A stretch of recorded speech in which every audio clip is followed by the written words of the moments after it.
আচ্ছা, সবাইকে ধন্যবাদ আমাকে আহ, আমার এই প্রোগ্রামে জয়েন করার জন্য। আমি তৌফিক আহমেদ, পড়াশোনা করছি রাজশাহী বিশ্ববিদ্যালয়ে আন্তর্জাতিক সম্পর্ক বিভাগে, মাস্টার্সে। আর আজকের আমাদের আলোচনার বিষয় বঙ্গবন্ধু এবং বাংলাদেশের পররাষ্ট্রনীতি। তো আমরা সরাসরি আলোচনায় চলে যাই, তাহলেই সবচেয়ে মনে হয় বেটার হয়। তো আমি দুঃখিত, আমি ভিডিওটা অফ করে দিচ্ছি, তাহলে আরো অনেক ভালো বোঝাতে পারবো। আহ, আচ্ছা, ধন্যবাদ। তো প্রথমেই আমরা শুরু করি। শুরুতেই আমরা আমরা আজকে এই মাসটা হচ্ছে বিজয়ের মাস। বিজয়ের মাসে আমরা প্রথমে বঙ্গবন্ধুকে স্মরণ করি শ্রদ্ধার সাথে। সর্বকালের সর্বশ্রেষ্ঠ বাঙালি, জাতির জনক বঙ্গবন্ধু শেখ মুজিবুর রহমান, যিনি স্বাধীন বাংলাদেশের স্থপতি, যার হাত ধরে বাংলাদেশের আজকের এই পররাষ্ট্র নীতির সূচনা হয়েছে। তো আমরা জানি বাংলাদেশ স্বাধীন হয় 1971 সালে, এবং এমন একটা সিচুয়েশনে বাংলাদেশ স্বাধীনতা লাভ করে যে সময়টা ছিল মানে একটা কোল্ড ওয়ার পিরিয়ড, অর্থাৎ স্নায়ুযুদ্ধ সময়। যে সময়ে আহ, পুরা বিশ্ব দুইটা ব্লকে ভাগ হয়ে গিয়েছিল। একটা হচ্ছে সোভিয়েত ব্লক আর একটা হচ্ছে আমেরিকান ব্লক। তো এই দুটা ব্লকের এরকম একটা সিচুয়েশন, একটা প্রেসার কাজ করতেছিল বাংলাদেশ একটা নিউবর্ন কান্ট্রি, যে কোন ব্লকে যোগ দিবে, এরকম একটা সিচুয়েশনে। তো সেরকম জায়গা থেকে তো বঙ্গবন্ধু শেখ মুজিবুর রহমান কোনো ব্লকে যোগ না দিয়ে তিনি একটা স্বনির্ভর এবং নন অ্যালায়েন্স একটা পলিসি নেন, ফরেন পলিসি নেন, যেটা হচ্ছে friendship to all and malice towards none. যার মূল কথা হচ্ছে সকলের সাথে বন্ধুত্ব, কারোর সাথে শত্রুতা নয়। এবং এটাই বাংলাদেশের মূল পররাষ্ট্রনীতির মূল চালিকা শক্তি। আর বঙ্গবন্ধু যখন দেশ স্বাধীন হওয়ার পর যখন দেশে মাটিতে পা রাখলেন, তিনি তখন দেখতে পেলেন যে আমাদের আহ, রাষ্ট্রীয় কোষাগারে অর্থ নেই, দেশের মানুষ অসহায় অবস্থার মধ্যে পড়ে রয়েছে। তো এরকম একটা কঠিন সিচুয়েশনে তিনি দেশ ও মানুষের কাঁধে মানুষের গুরু দায়িত্ব নিলেন, এবং সেই ধ্বংসযজ্ঞের মাঝে দাঁড়িয়ে তিনি এক কঠিন দায়িত্ব নিয়েছিলেন। শুধু তাই না, দেশ গড়ার পাশাপাশি তিনি বাংলাদেশের পররাষ্ট্র নীতির রচনার কাজেও মন মন দেন, এবং সেই পররাষ্ট্র নীতিটা আমাদের আজকে সবার কাছেই পরিচিত। সেটা হচ্ছে সকলের সাথে বন্ধুত্ব, কারোর সাথে বৈরিতা নয়। তো প্রথমে আমরা হচ্ছে পররাষ্ট্রনীতি কি, এবং এই এই বিষয়ে কিছু হচ্ছে কনসেপচুয়াল আলোচনা করব। তো পররাষ্ট্রনীতি নিয়ে আলোচনা করার আগে প্রথমে আমাদের বুঝতে হবে যে আসলে আমাদের কেন পররাষ্ট্র বিষয়টা কি, এবং কেন আমরা আরেকটা দেশের সাথে ইন্টারাকশন করব, বা আরেকটা দেশের সাথে কেন আমরা সম্পর্কে জড়াবো, এই বিষয়টা। তো আমরা সবাই জানি যে ইন্টারন্যাশনাল সিস্টেম ইজ আনার্কিক, অর্থাৎ সেখানে কোনো অথরিটি নাই to regulate the behaviour of states. অর্থাৎ যে আপনি একটা কাজ করবেন, বা সেখানে বাধা দেওয়ার মতো কোনো দেশ নাই, বা কোনো কর্তৃত্ববাদী দেশ নাই। তো সুতরাং সেখানে একটা ওয়ার লাইক সিচুয়েশন, বা সবসময় একটা যুদ্ধ যুদ্ধ ভাব থেকেই যায়, যার ফলে একটা ইনসিকিউরিটি থেকে যায়, যার ফলে স্টেট গুলা আরেকটা দেশের সাথে ইন্টারঅ্যাক্ট করতে বাধ্য হয়। আরেকটা ইম্পর্টেন্ট পয়েন্ট হচ্ছে যে স্টেটস গুলা কখনো ডিপেন্ডেন্ট না। স্টেট, মানুষ যেমন একা বাস করতে পারে না, আরেকটা মানুষের সাহায্যের প্রয়োজন হয়, তেমনি প্রত্যেকটা দেশ একা চলতে পারে না। এবং আরেকটা দেশের সাহায্য, সেটা হতে পারে আপনার সামরিক দিক থেকে, সোশ্যাল, পলিটিক্যাল, ইকোনমিক, যে কোনো সেক্টরেই হোক, সেটা হচ্ছে কোনো দেশই স্বনির্ভর নয়। এই একটা গুরুত্বপূর্ণ বিষয়। সো এখানে আমরা বুঝতেই পারছি যে no state can survive without the relationship with others. কোনো দেশ আরেকটা দেশের সাথে সম্পর্ক ছাড়া আসলে চলতে পারে না। তো এইটা হচ্ছে মূল বিষয়। আর চলতে গেলে তাকে কি করতে হয়? সম্পর্ক তৈরি করতে হয় একটা দেশের সাথে, এবং যার ফলে কি দরকার হয়? পররাষ্ট্র নীতির দরকার হয়। আর পররাষ্ট্র নীতি বলতে আসলে আমরা যা বুঝি সেটা হচ্ছে যে একটা অভ্যন্তরীণ নীতির সম্প্রসারণ, the extension of domestic policy. আর এক কথায় যদি আমরা বলতে চাই পররাষ্ট্রনীতি বলতে কি, পররাষ্ট্রনীতি হচ্ছে মূলত স্বার্থ সংশ্লিষ্ট কৌশল। অর্থাৎ আমি একটা স্বার্থ উদ্ধার করব, আমার দেশের স্বার্থ আমি আহ, রক্ষা করব, বা আমার স্বার্থ আমি তৈরি করব, সেটা কিভাবে? আরেকটা দেশের সাথে ইন্টারাকশনের মাধ্যমে।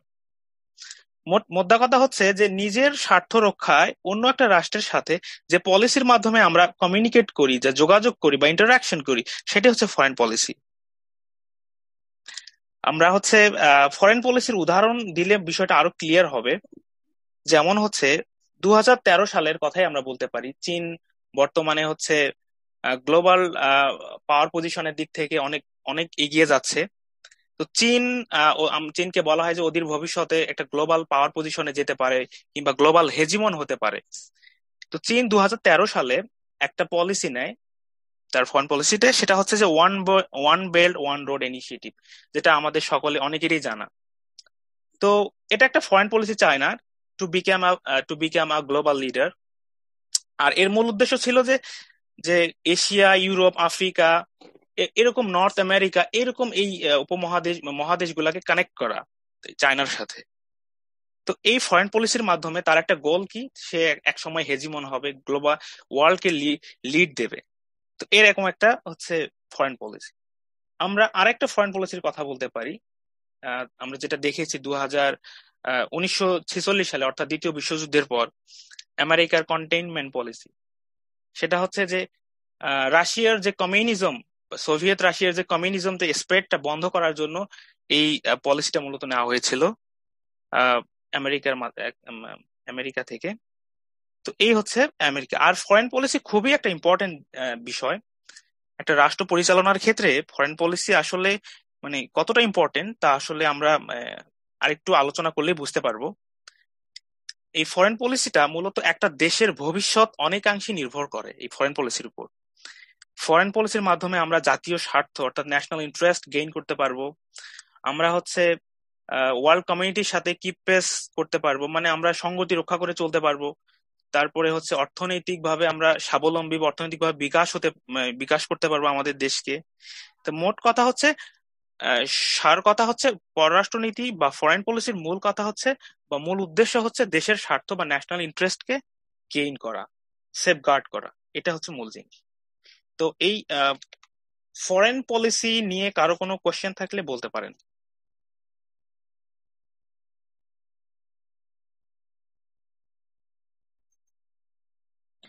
আপনাদের এখানে যারা আছেন যদি কোনো প্রশ্ন থাকে আপনারা মেসেজ বক্সে লিখে দিতে পারেন অথবা করতে পারেন। আমি ভাইয়া মানে ভাইয়া হিসেবে কিন্তু প্রশ্নটা আপনাকে করার সুযোগ করে দিব।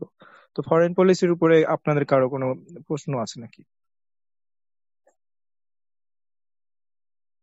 আমার মনে হয় কারো নাই। তৌফিক, তুমি আচ্ছা আচ্ছা। কন্টিনিউ করতে পারো। আচ্ছা ঠিক আছে, থ্যাংক ইউ। সো আমরা যেহেতু আমাদের টপিকটা সিলেক্টেড হয়েছে যে বঙ্গবন্ধু এবং ফরেন পলিসি, বাংলাদেশের ফরেন পলিসি, তো এখানে যে কোনো ফরেন পলিসি ফর্মুলেশন এবং ইমপ্লিমেন্টেশনের ক্ষেত্রে একটা লিডার কিন্তু খুব গুরুত্বপূর্ণ ভূমিকা পালন করে। আর পররাষ্ট্রনীতি সফলতার জন্য আর এই নেতৃত্ব কিংবা লিডারশিপটা খুব ইম্পর্টেন্ট। আমরা অনেকেই বলে থাকেন যে শুধু সফল পররাষ্ট্রনীতি হলেই হবে না, সেই সফল পররাষ্ট্রনীতির সাথে শক্তিশালী নেতৃত্বেরও প্রয়োজন। শক্তিশালী নেতৃত্ব এই সফল পররাষ্ট্রনীতি সফলতার দিকে ধাবিত করে এবং পররাষ্ট্রনীতিকে সফল করতে সহায়তা করে। এই পররাষ্ট্রনীতি এবং শক্তিশালী নেতৃত্ব দুটো যখন সমন্বিত হয়, দুটো যখন কম্বিনেশন হয়, তখনই আসলে একটা দেশ অনেক বেশি সাকসেসফুল হয় ইন্টারন্যাশনাল লেভেলে। আমরা এই কথা সবাই জানি যে বিশেষ করে আইআরএ স্টুডেন্ট যারা আমরা আছি, যে leaders matter in international politics. লিডাররা মূলত খুবই গুরুত্বপূর্ণ ভূমিকা পালন করে। আর লিডারকে বলা হয় হচ্ছে গ্লোবাল ইস্যুতে একটি প্লেয়ার, যারা গ্লোবাল ইস্যু কিংবা গ্লোবাল অ্যাফেয়ার্সে হচ্ছে মূল শেপটা দিয়ে তারা মূলত দেয়। এখানে একটা বিষয় ইম্পর্টেন্ট, সেটা হচ্ছে যে এই যে গ্লোবাল লিডাররা, এরা কিন্তু অনেকাংশে সিঙ্গেল হ্যান্ডেডলি রেসপন্সিবল অনেকগুলা সেক্টরে। যেমন আমরা উদাহরণ হিসেবে বলতে পারি হিটলারের কথা।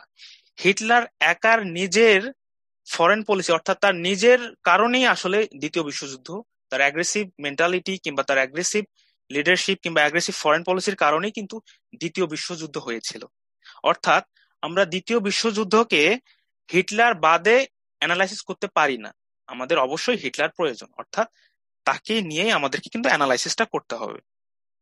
এরপরে আমরা কিন্তু এভাবে ঠিক এরকম চাইনিজ ফরেন পলিসিও, মাও সেতুংকে বাদ দিয়ে চাইনিজ ফরেন পলিসিও অ্যানালাইসিস করতে পারবো না। আবার রাশিয়ার ফরেন পলিসি, বর্তমান রাশিয়া অনেক অ্যাডভান্স করেছে ইন্টারন্যাশনাল লেভেলে, বিশেষ করে পলিটিক্যাল সেক্টরে। তো এই রাশিয়ান ফরেন পলিসিও কিন্তু আমরা অ্যানালাইজ করতে পারবো না পুতিন ছাড়া। এই পুতিন কিংবা মাও সেতুং কিংবা হিটলার কিংবা বাংলাদেশের বঙ্গবন্ধু শেখ মুজিবুর রহমান, এই যে লিডাররা আছেন, এই লিডাররা কিন্তু এই ফরেন পলিসি ফর্মুলেশন অর্থাৎ তৈরি করতে এবং ইমপ্লিমেন্টেশন করতে, প্রয়োগ করতে খুবই গুরুত্বপূর্ণ ভূমিকা পালন করে। আর হচ্ছে এই লিডাররা পলিটিক্যাল, এই লিডারদের পলিটিক্যাল ফিলসফি অর্থাৎ তাদের রাজনৈতিক দর্শন, তাদের পার্সোনালিটি, তাদের ইমেজ, তাদের বিলিফ, এই জিনিসগুলা কিন্তু এই ফরেন পলিসি মেকিং এর ক্ষেত্রে খুব বেশি এফেক্ট করে ফেলে একটা দেশের হচ্ছে ফরেন পলিসি তৈরির ক্ষেত্রে। তো আমরা সেটা এই বাংলাদেশের ক্ষেত্রেও তার ব্যতিক্রম নয়। কেন বলছি, কারণ হচ্ছে আপনি একটু চিন্তা করে দেখেন যে বঙ্গবন্ধুর যে তৎকালীন সময়োপযোগী যে ফরেন পলিসি নিয়েছিলেন, যে সকলের সাথে বন্ধুত্ব, কারোর সাথে শত্রুতা নয়, এই বিষয়টা তৎকালীন সময় একদম সময় উপযোগী ছিল। এবং তার এই এই পলিসিটা নেওয়া সম্ভব হয়েছে গ্লোবাল, তৎকালীন সময় গ্লোবাল প্রেসার ছিল দুই ব্লকের কাছ থেকে, কিংবা আমাদের ইন্টারনালি কিছু প্রেসার ছিল। তো সব মিলিয়ে বঙ্গবন্ধুর যে ক্যারিশমাটিক লিডারশিপ, তার হচ্ছে পার্সোনালিটি, তার আদর্শ, তার চিন্তা ভাবনা, তার ইমেজ, পিসফুল ইমেজ, সবকিছু মিলায় এগুলা কিন্তু আমাদের ফরেন পলিসিতে প্রস্ফুটিত হয়েছে। অর্থাৎ এই তার যিনি তার আদর্শ চিন্তা ভাবনা, তার ব্যক্তিত্ব, এগুলো আমাদের ফরেন পলিসি শেপ করতে অর্থাৎ তৈরি করতে অনেক বেশি হেল্প করেছে। তো এই ছিল একটা লিডারের সাথে ফরেন পলিসির মূল কানেকশনটা। তো এই লিডারশিপের সাথে ফরেন পলিসিটা অঙ্গাঅঙ্গি ভাবে জড়িত। তো এই বিষয়ে কারো কোনো জানার থাকলে বলতে পারেন, আমি প্রতিটা টপিক ওয়াইজ ওয়াইজ বলে দিচ্ছি এবং বিষয়টা ক্লিয়ার করার চেষ্টা করতেছি।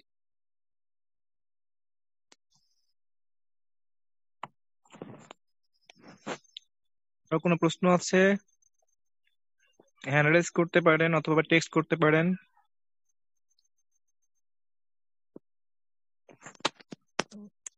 ওকে, thank you. Okay, Fahad Hamza, thank you. আচ্ছা, এবার আমরা থিওরিটিক্যাল কিছু অ্যানালাইসিস করব বঙ্গবন্ধু ওকে। ফরেন পলিসি নিয়ে। হ্যালো, কারো কোনো ওকে, হ্যাঁ প্রশ্ন থাকলে বলতে পারেন। তো আমার একটা প্রশ্ন হ্যাঁ ছিল, হ্যাঁ, বুঝছো, শিওর শিওর। যে প্রি আমাদের ইন্ডিপেন্ডেন্সের পূর্বের অবস্থা, আচ্ছা আচ্ছা। শেখ মুজিবের সে তো রাজনীতি জীবনে সে অনেক অনেক দিন ব্যাপী সে রাজনীতি করেছে। হ্যাঁ হ্যাঁ হ্যাঁ। তো সে প্রথমে কলোনিয়াল পিরিয়ডে সে তার মানসিকতা ছিল, তার পরবর্তী স্নায়ুযুদ্ধকালীন সময়ে তার যে চিন্তা ভাবনা সেটা গড়ে উঠেছে। তা আমার কথা হচ্ছে যে তুমি তার যে প্রি ইডিওলজিক্যাল সেট আপ, মূলত তার যে পরবর্তীতে সে যে মেলাইস টু সরি এই friendship to all, hmm malice hmm to hmm man, hmm এই যে নীতিতে গেল, হুম হুম। এক্ষেত্রে তার মানে প্রি আইডিওলজিক্যাল সেট আপের ক্ষেত্রে কোন কোন বিষয়গুলো মূলত বেশি কাজ করেছে?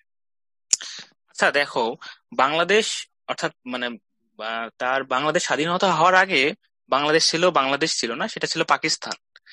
তো পাকিস্তান হ্যাঁ, হ্যাঁ, আমলে আহ, আমরা যেটা ফেস করেছি, বিশেষ করে পূর্ববঙ্গ বা পূর্ব পাকিস্তান, সেটা হচ্ছে অনেক বেশি নিপীড়ন, অপারেশন ফেস করছি। আহ, আমরা হচ্ছে অনেক বেশি আহ, মানে আমাদের হচ্ছে স্টেট সিকিউরিটির চেয়ে সবচেয়ে বেশি ইম্পর্টেন্ট যে বিষয়টা, সেটা হচ্ছে যে আমরা হেলথ সিকিউরিটি বা ম্যাল নিউট্রিশন কিংবা ইকোনমিক্যালি মানে আমরা হচ্ছে পিছিয়ে পড়া থাকা, এরকম সিচুয়েশন গুলো আমরা বেশি ফেস করছি। যার ফলে বঙ্গবন্ধুর যে পিস সেন্ট্রিক এই জিনিসটা, এটা কিন্তু পরবর্তীতে চলে আসছে যে না, আমরা যদি হচ্ছে, আর বাংলাদেশের তুমি জিওপলিটিক্যালি একটা অবস্থান দেখো, মানে বঙ্গবন্ধু যেটা বুঝতে পারছিলেন যে আমরা কিন্তু হচ্ছে ওরকম একটা উইক পজিশনে আছি। তো সেইখান থেকে আমি যদি একটা স্ট্রং ফরেন পলিসি নিতে চাই, কিংবা আমি যদি কোনো একটা ব্লকে যোগ দেই, তাহলে কিন্তু বিষয়টা অন্যরকম হবে। তো বঙ্গবন্ধুর ক্ষেত্রে যেটা হয়েছে, বঙ্গবন্ধু অনেক বেশি ডেমোক্রেসির জন্য লড়াই করেছেন তিনি যুদ্ধের আগে। তারপরে হচ্ছে তিনি নিপীড়িত মানুষের পাশে দাঁড়িয়েছেন। তিনি হচ্ছে চাইতেন যে হচ্ছে মানুষ অপারেশনের হাত থেকে বাঁচুক, কিংবা তিনি হচ্ছে আর্মামেন্ট যে পাকিস্তানের যে আর্ম ফোর্সের দিকে যে ফোকাস করতেছিল, ওইটা তিনি বিরোধিতা করতেছিলেন। তো এই বিষয়গুলো মোটামুটি পরবর্তীতে তার হচ্ছে ফরেন পলিসি মেকিং এর ক্ষেত্রে মূলত হেল্প করছে, এই যে এইরকম পিস সেন্ট্রিক যে ফরেন পলিসি। ধন্যবাদ তৌফিক, তুমি কন্টিনিউ করতে পারো। ভাই আমার ওকে। একটা প্রশ্ন ছিল, যদি হ্যাঁ, শিওর। স্পেস দিতেন। হ্যাঁ হ্যাঁ, মারুফ বলো। ভাই আপনার মানে আপনার লাস্ট কথা অনুযায়ী যদি আমি ধরি, তাহলে আপনি বলেছেন যে দুইটা ব্লক থেকেই একটা চাপ ছিল, সেই কারণেই মূলত উনি ফরেন পলিসিটা এমন ভাবে করেছেন যে কারোর সাথে বৈরিতা নয়, সকলের সাথে বন্ধুত্ব, ফরেন পলিসির আমাদের যে মূলনীতি। হ্যাঁ, হ্যাঁ, হ্যাঁ। এখন আমরা যতটুকু পড়ছি, মানে আমি যতটুকু পড়ছি, অন্যদের আরো বেশি নলেজ থাকতে পারে, আমার যতটুকু নলেজ আছে তাতে আমি যতটুকু জানি যে আমরা অক্ষ শক্তির একটা পজিটিভ মানে কি বলা যায়, পজিটিভ একটা হেল্প পেয়েছিলাম আমাদের মুক্তিযুদ্ধের সময়। তো এখন আপনি কি আসলে এটা মনে করেন যে বঙ্গবন্ধু অক্ষ শক্তির হেল্প পেয়েও মিত্র শক্তিদের সমীহ করে চলছেন ওই সময়, তার কারণেই উনি ফরেন পলিসিটা ঠিক এভাবে মানে ফর্মুলেট করেছেন, নাকি হচ্ছে এখানে অক্ষ শক্তিকে সবচেয়ে বেশি প্রায়োরিটি দেওয়া হয়েছে, বা অক্ষ শক্তির অবদান ছিল, বা তাদের মতাদর্শ বা তাদের মত নিয়েই হচ্ছে আপনার এই কারোর সাথে বৈরিতা নয়, সকলের সাথে বন্ধুত্ব, এই ফরেন পলিসিটা ফর্মুলেট হয়েছে? আমাকে আসলে এটা এখানে একটু জাস্ট। হ্যাঁ, হ্যাঁ, হ্যাঁ। ওকে, ধন্যবাদ আপনাকে। আসলে বিষয়টা দেখেন, যে আমরা যদি হচ্ছে কোন একটা ব্লকে যদি আসলে এখানে অক্ষ শক্তি কিংবা মিত্র শক্তির বিষয়টা এখানে অতটা মানে গুরুত্বপূর্ণ না। গুরুত্বপূর্ণ বিষয়টা হচ্ছে আপনি দেখেন, আহ যদি আমি ইউএস ব্লকে যোগ দেই, অর্থাৎ ইউএস এবং তার অ্যালাইজের সাথে যোগ দেই, তাহলে কি হবে, আমি জি হচ্ছে শত্রু হয়ে যাচ্ছি সোভিয়েত ইউনিয়ন কিংবা কমিউনিস্ট যে ব্লক, ওই ব্লকের জি কিন্তু আমি শত্রু হয়ে যাচ্ছি তাদের চোখে। আবার শিওর। দেখেন, আমি যদি বাংলাদেশ যদি আবার কমিউনিস্ট ব্লকে যোগ দেয়, রাশিয়ার সাথে, সোভিয়েত রাশিয়ার সাথে যোগ দেয়, তাহলে কিন্তু আমি কিন্তু ওয়েস্টার্ন যে ক্যাপিটালিস্ট কান্ট্রিদের চোখে একটা শত্রু কান্ট্রি হিসেবে মানে পরিগণিত হচ্ছি। তার মানে কি, আমি হচ্ছে দুদিকেই যেখানেই যাই না কেন, তাহলে আমাকে কি কি- কি করতে হচ্ছে, আমাকে একটা প্রবলেম ফেস করতে হচ্ছে। যেহেতু বাংলাদেশ একটা নিউবর্ন কান্ট্রি, সো এই নিউবর্ন কান্ট্রির কিন্তু অনেক বেশি ইকোনমিক অ্যাসিস্ট্যান্স প্রয়োজন, তারপরে হচ্ছে রিকগনিশন প্রয়োজন। সেই জায়গা থেকে আসলে এই পিস সেন্ট্রিক এই যে ফরেন পলিসি, এইটা আসলে উদ্ভূত হয়েছে বলে আমি মনে করি। এখানে আসলে অক্ষ শক্তি কিংবা মিত্র শক্তি এ ধরনের ফ্যাক্টর এখানে মানে প্রভাব ফেলে বলে আমি মনে করি না, ওরকম বিষয়টা না। সোশ্যালিস্ট যে মুভমেন্টটা বা সোশ্যালিজমে বিশ্বাস করে যে কান্ট্রি গুলা, তাদের কি কোনো প্রভাব ছিল কিনা? মানে আপনার বক্তব্য অনুযায়ী সেটা ছিল, কিন্তু সেই সময়ে যখন বাংলাদেশের মুক্তিযুদ্ধের সময়, সেই সময় কিন্তু চীন রাশিয়ার সাথে মানে তাদের যে মতাদর্শগত ভাবে এতটা একীভূত ছিল না, এটুকু তো হ্যাঁ, আপনি হ্যাঁ। জানেন বা বিশ্বাস করেন। তো সেক্ষেত্রে কিভাবে হচ্ছে সোশ্যালিজম বা কমিউনিস্ট ব্লকের আমরা বিরোধী হয়ে যেতে পারি, বা কমিউনিস্ট ব্লকের পক্ষে যেতে পারতাম ওই সময়? এটা তো সম্ভব ছিল না, আদেও ছিল কি? না, দেখুন, মানে যেহেতু আমাদের তৎকালীন সিচুয়েশনে অনেক বেশি হচ্ছে এই দরকার ছিল, রিকগনিশনের দরকার ছিল, সেক্ষেত্রে আমরা তো আর যেহেতু ওয়েস্টার্ন কান্ট্রিরা অনেক বেশি ইকোনমিক্যালি অনেক বেশি তারা ডেভেলপড ছিল, তো মানে তাদেরকে সাইড লাইন রেখে আমরা হচ্ছে শুধুমাত্র সোশ্যালিস্ট কিংবা কমিউনিস্ট কান্ট্রিদের সাথে রিলেশন বিল্ড আপ করবো, এটাও আসলে সম্ভব না। কারণ হ্যাঁ, আপনার এই কথাটার সাথে ভাই আমি পিওর একমত। না, আচ্ছা, আপনার এই আচ্ছা, কথাটার সাথে পিওর একমত। আমি আচ্ছা। হচ্ছে জাস্ট দ্বিমত পোষণ করেছিলাম ওইখানে, যখন আপনি বলেছিলেন যে মেইনলি হচ্ছে সেকেন্ড ওয়ার্ল্ড ওয়ারের যে দুইটা বিবাদমান শক্তি ছিল, তাদের কারণে হচ্ছে আমাদের ফরেন পলিসিটা ঠিক এভাবে আসছে আর কি, যে কারোর সাথে বৈরিতা নয়, সকলের সাথে বন্ধুত্ব। আর আমরা মুক্তিযুদ্ধের পরবর্তী খুব মানে ওই খুব কাছাকাছি সময়েও কিন্তু এমন হয় নাই যে আমরা ওয়েস্টার্নদের কাছ থেকে খুব ভালো কোনো সাহায্য সহযোগিতা পেয়েছি। আমার তো সেটাই মনে হয়। না, পাইনি, কিন্তু আমাদের পাওয়ার মানে ইচ্ছাটা ছিল যে আমরা যাতে করে মোটামুটি যে ইকোনমিক অ্যাসিস্ট্যান্স, হিউম্যানিটেরিয়ান অ্যাসিস্ট্যান্স, এটা যেন পাই একটা যুদ্ধ বিধ্বস্ত দেশে। এটা খুব বেশি ইম্পর্টেন্ট। পাশাপাশি পাশাপাশি আপনি দেখেন যে বাংলাদেশের আর যে ওই রিকগনিশন, এটাও কিন্তু খুব বেশি ইম্পর্টেন্ট ছিল। যে একটা দেশ যে পূর্ণ সার্বভৌম দেশ হিসেবে যদি প্রতিষ্ঠা পেতে চায়, তাই কিন্তু রিকগনিশন প্রয়োজন, যেটা একটা হ্যাঁ, সেটা তো অবশ্যই। হ্যাঁ, হ্যাঁ। তো আমরা শুধুমাত্র সোশ্যালিস্ট কান্ট্রিদের কাছ থেকে রিকগনিশন পেলাম, তাহলে কিন্তু ওয়ার্ল্ড কমিউনিটিতে আমরা অত বেশি মানে ইনভলভ হতে পারবো না, কিংবা আমরা রিকগনাইজ যদি না হই, তাহলে একটা সার্বভৌম দেশ হিসেবে কিভাবে আমরা নিজেকে দাবি করতে পারবো? তো এই জায়গা থেকেই মূলত আমি বলতে চাচ্ছিলাম যে যে আমরা দুই ব্লকের কাছ থেকে কোনোটাতে জয়েন না করে আমরা মোটামুটি একটা নিউট্রাল পয়েন্টে ছিলাম, যেখান হ্যাঁ থেকে হ্যাঁ আমরা, হ্যাঁ, হ্যাঁ, আমরা এটা দুজনের কাছেই আছি আবার কারো সাথেই নেই, এরকম একটা সিচুয়েশন। হ্যাঁ আমরা দুজনের সাথেই হ্যাঁ। আছি আবার দুজনের সাথে কারো সাথেই নেই, এরকম একটা situation. Exact exact, thank you ভাই, আমি ক্লিয়ার। ওকে। ভাই মানে আমার একটা প্রশ্ন ছিল, করা হ্যাঁ, যাবে? Sure sure.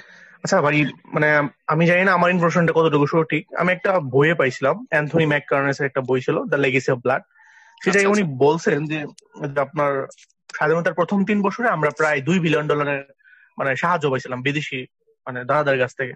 আচ্ছা সেটা আচ্ছা। কোন ব্লক থেকে সেটা আমার সঠিক জানা নাই। তো মানে সেই সময় প্রেক্ষাপটে 50 বছর আগে $2 বিলিয়ন তো অনেক। তো হুম। আপনারা যে বলতেছেন কিছুক্ষণ আগে যে ইকোনমিক মানে আপনার আমরা খুব একটা বেশি সহযোগিতা পাই নাই, তো সেটা কি মানে সঠিক সম্পূর্ণভাবে? কারণ $2 বিলিয়ন তো মানে বিদেশ থেকে অলরেডি আসছিল 3 ইয়ার্স এর মধ্যে। সেটা কি যথেষ্ট ছিল না, নাকি আমাদের আরো বেশি পাওয়ার কথা ছিল? মানে যদি আমার ইনফরমেশন সঠিক হয়, মানে দ্য লেগেসি অফ ব্লাডে বেশি আচ্ছা ইম্পর্টেন্ট আচ্ছা ছিল। আচ্ছা, ধন্যবাদ। আসলে হচ্ছে কি, একটা স্টেট বিল্ডিং এর জন্য মানে মানে একটা নিউবর্ন কান্ট্রির জন্য অনেক বেশি অ্যাসিস্ট্যান্স দরকার হয়। হয়তোবা আমরা আরো বেশি এক্সপেক্ট করতেছিলাম, হয়তোবা ওইটা পর্যাপ্ত ছিল, কিংবা এমনও ভাবতে পারেন যে হয়তো পর্যাপ্ত ছিল না, আরো লাগতো। বিষয়টা আসলে এক একজনের কাছে এক এক রকম। তো আর আর বঙ্গবন্ধু শেখ মুজিবুর রহমান এই সোশ্যালিস্ট কান্ট্রিদের কাছ থেকে অত বেশি সাহায্য কিংবা এইড পাচ্ছিলেন না, যার ফলে তিনি কিন্তু এই তার ফোকাসটা কিন্তু ওয়েস্টার্ন ক্যাপিটালিস্ট কান্ট্রিদের দিকে ফোকাস করেন, অর্থাৎ মুভ করার চেষ্টা করেন। যার যার কারণে এই আমরা হচ্ছে ইউএস সহ ইউরোপের অনেক দেশের কাছ থেকে রিকগনিশন পাই, তাদের কাছ থেকে হিউম্যানিটেরিয়ান অ্যাসিস্ট্যান্স পাই। হ্যাঁ, এটা ঠিক যে আপনি ভাবতে পারেন যে সব এটা পর্যাপ্ত ছিল, আবার হয়তো বা ভাবতে পারেন পর্যাপ্ত ছিল না। কারণ হচ্ছে এটা আসলে ডিপেন্ড করে, পার্সন টু পার্সন ভ্যারি করে, যে আপনি বিষয়টা কিভাবে দেখতেছেন। ভাই হ্যাঁ এটা তো কি এমন হয় না যে আপনার একটা যখন একটা দেশ নিউবর্ন একটা কান্ট্রি আর হচ্ছে আর একটা হচ্ছে যে একটা যুদ্ধ বিধ্বস্ত একটা কান্ট্রি, দুইটা কিন্তু হিসাবটা পুরাই চেঞ্জ। যেমন আপনি একটা ফার্নিশড ঘরে যখন 1,000 টাকা ঢালবেন, 1,000 টাকা দিয়ে ছোট ছোট অনেক জিনিসপাতি কিনবেন, তখন সেটা অনেক বেশি দেখাবে। কিন্তু যে ঘরে আসলে কোনো ফার্নিচারই নাই, সে ঘরে আপনার 1,000 টাকা না 10,000 টাকাও কিন্তু হ্যাঁ হ্যাঁ হ্যাঁ। কখনোই খুব বেশি এ হ্যাঁ প্রভাব হ্যাঁ দিবে হ্যাঁ, না। একদম রাইট, একদম আমার রাইট। সেটাই মনে হয়েছে। তো বাংলাদেশকে তো এক সময় বলা হতো যে ঝুড়িবিহীন তলাবিহীন তলাবিহীন ঝুড়ি, ঝুড়ি। অর্থাৎ আপনি যত টাকাই ফেলেন না কেন, যত ফলমূল বা যাই কিছু ফেলেন না কেন, আসলে ওটা থাকবে না ওখানে। তো বিষয়টা এরকম হ্যাঁ যে হ্যাঁ, ওই অ্যামাউন্টটা হয়তো বা বাংলাদেশের জন্য যথেষ্ট ছিল, কিন্তু বাংলাদেশের যে ম্যানেজমেন্ট কোয়ালিটি বা একটা নিউবর্ন যুদ্ধ বিধ্বস্ত ওইটা হয়তো সাফিসিয়েন্ট ছিল না। আপনি এভাবে বিষয়টা হ্যাঁ দেখতে পারেন। হ্যাঁ, সেটাই। তৌফিক, হ্যাঁ হ্যাঁ আহ, এইটা হচ্ছে মনে করো যে আমাদের প্ল্যাটফর্ম একটা প্যাটার্ন, প্রশ্নের পর প্রশ্ন মানে হ্যাঁ উঠতে হ্যাঁ, কোনো থাকবে। সমস্যা নেই, কোনো সমস্যা নেই। আর আর তোমাকে একটু মনে করে দিই, আর মাত্র 5 মিনিট আছে তো। তোমার কথার সাথে আমি একটু অ্যাড করি ওদের প্রশ্নগুলো। সেটা হচ্ছে স্বাধীনতা পরবর্তী আমাদের যে পলিটিক্যাল সিস্টেম ছিল, বা আমাদের যারা ওই সময় পলিটিক্যাল পার্সন ছিলেন, প্রধান শেখ মুজিবের আশেপাশে যারা ছিলেন, তো তাদের ভিতরে কিন্তু ডানপন্থী বামপন্থী উভয় লোকই ছিলেন। তো সেই হ্যাঁ ক্ষেত্রে হ্যাঁ, ফিনান্সিয়াল এইডের ক্ষেত্রে কিন্তু অনেক ধরনের সিদ্ধান্ত নিতে কিন্তু শেখ মুজিবের অনেক ধরনের সমস্যা করতে হতো। একদম যেখানে একদম। পররাষ্ট্রমন্ত্রী হিসেবে খন্দকার মোশতাক যেরকম মানে ওয়েস্টার্নের দিকে নজর দিয়েছিলেন, সেই রকম অন্য যারা যারা ছিলেন তারা কিন্তু সোভিয়েতের দিকে নজর দেওয়ার চেষ্টা করতেছিলেন। তো এইরকম একটা ডাইলেমা কিন্তু শেখ মুজিবের তখন ছিল।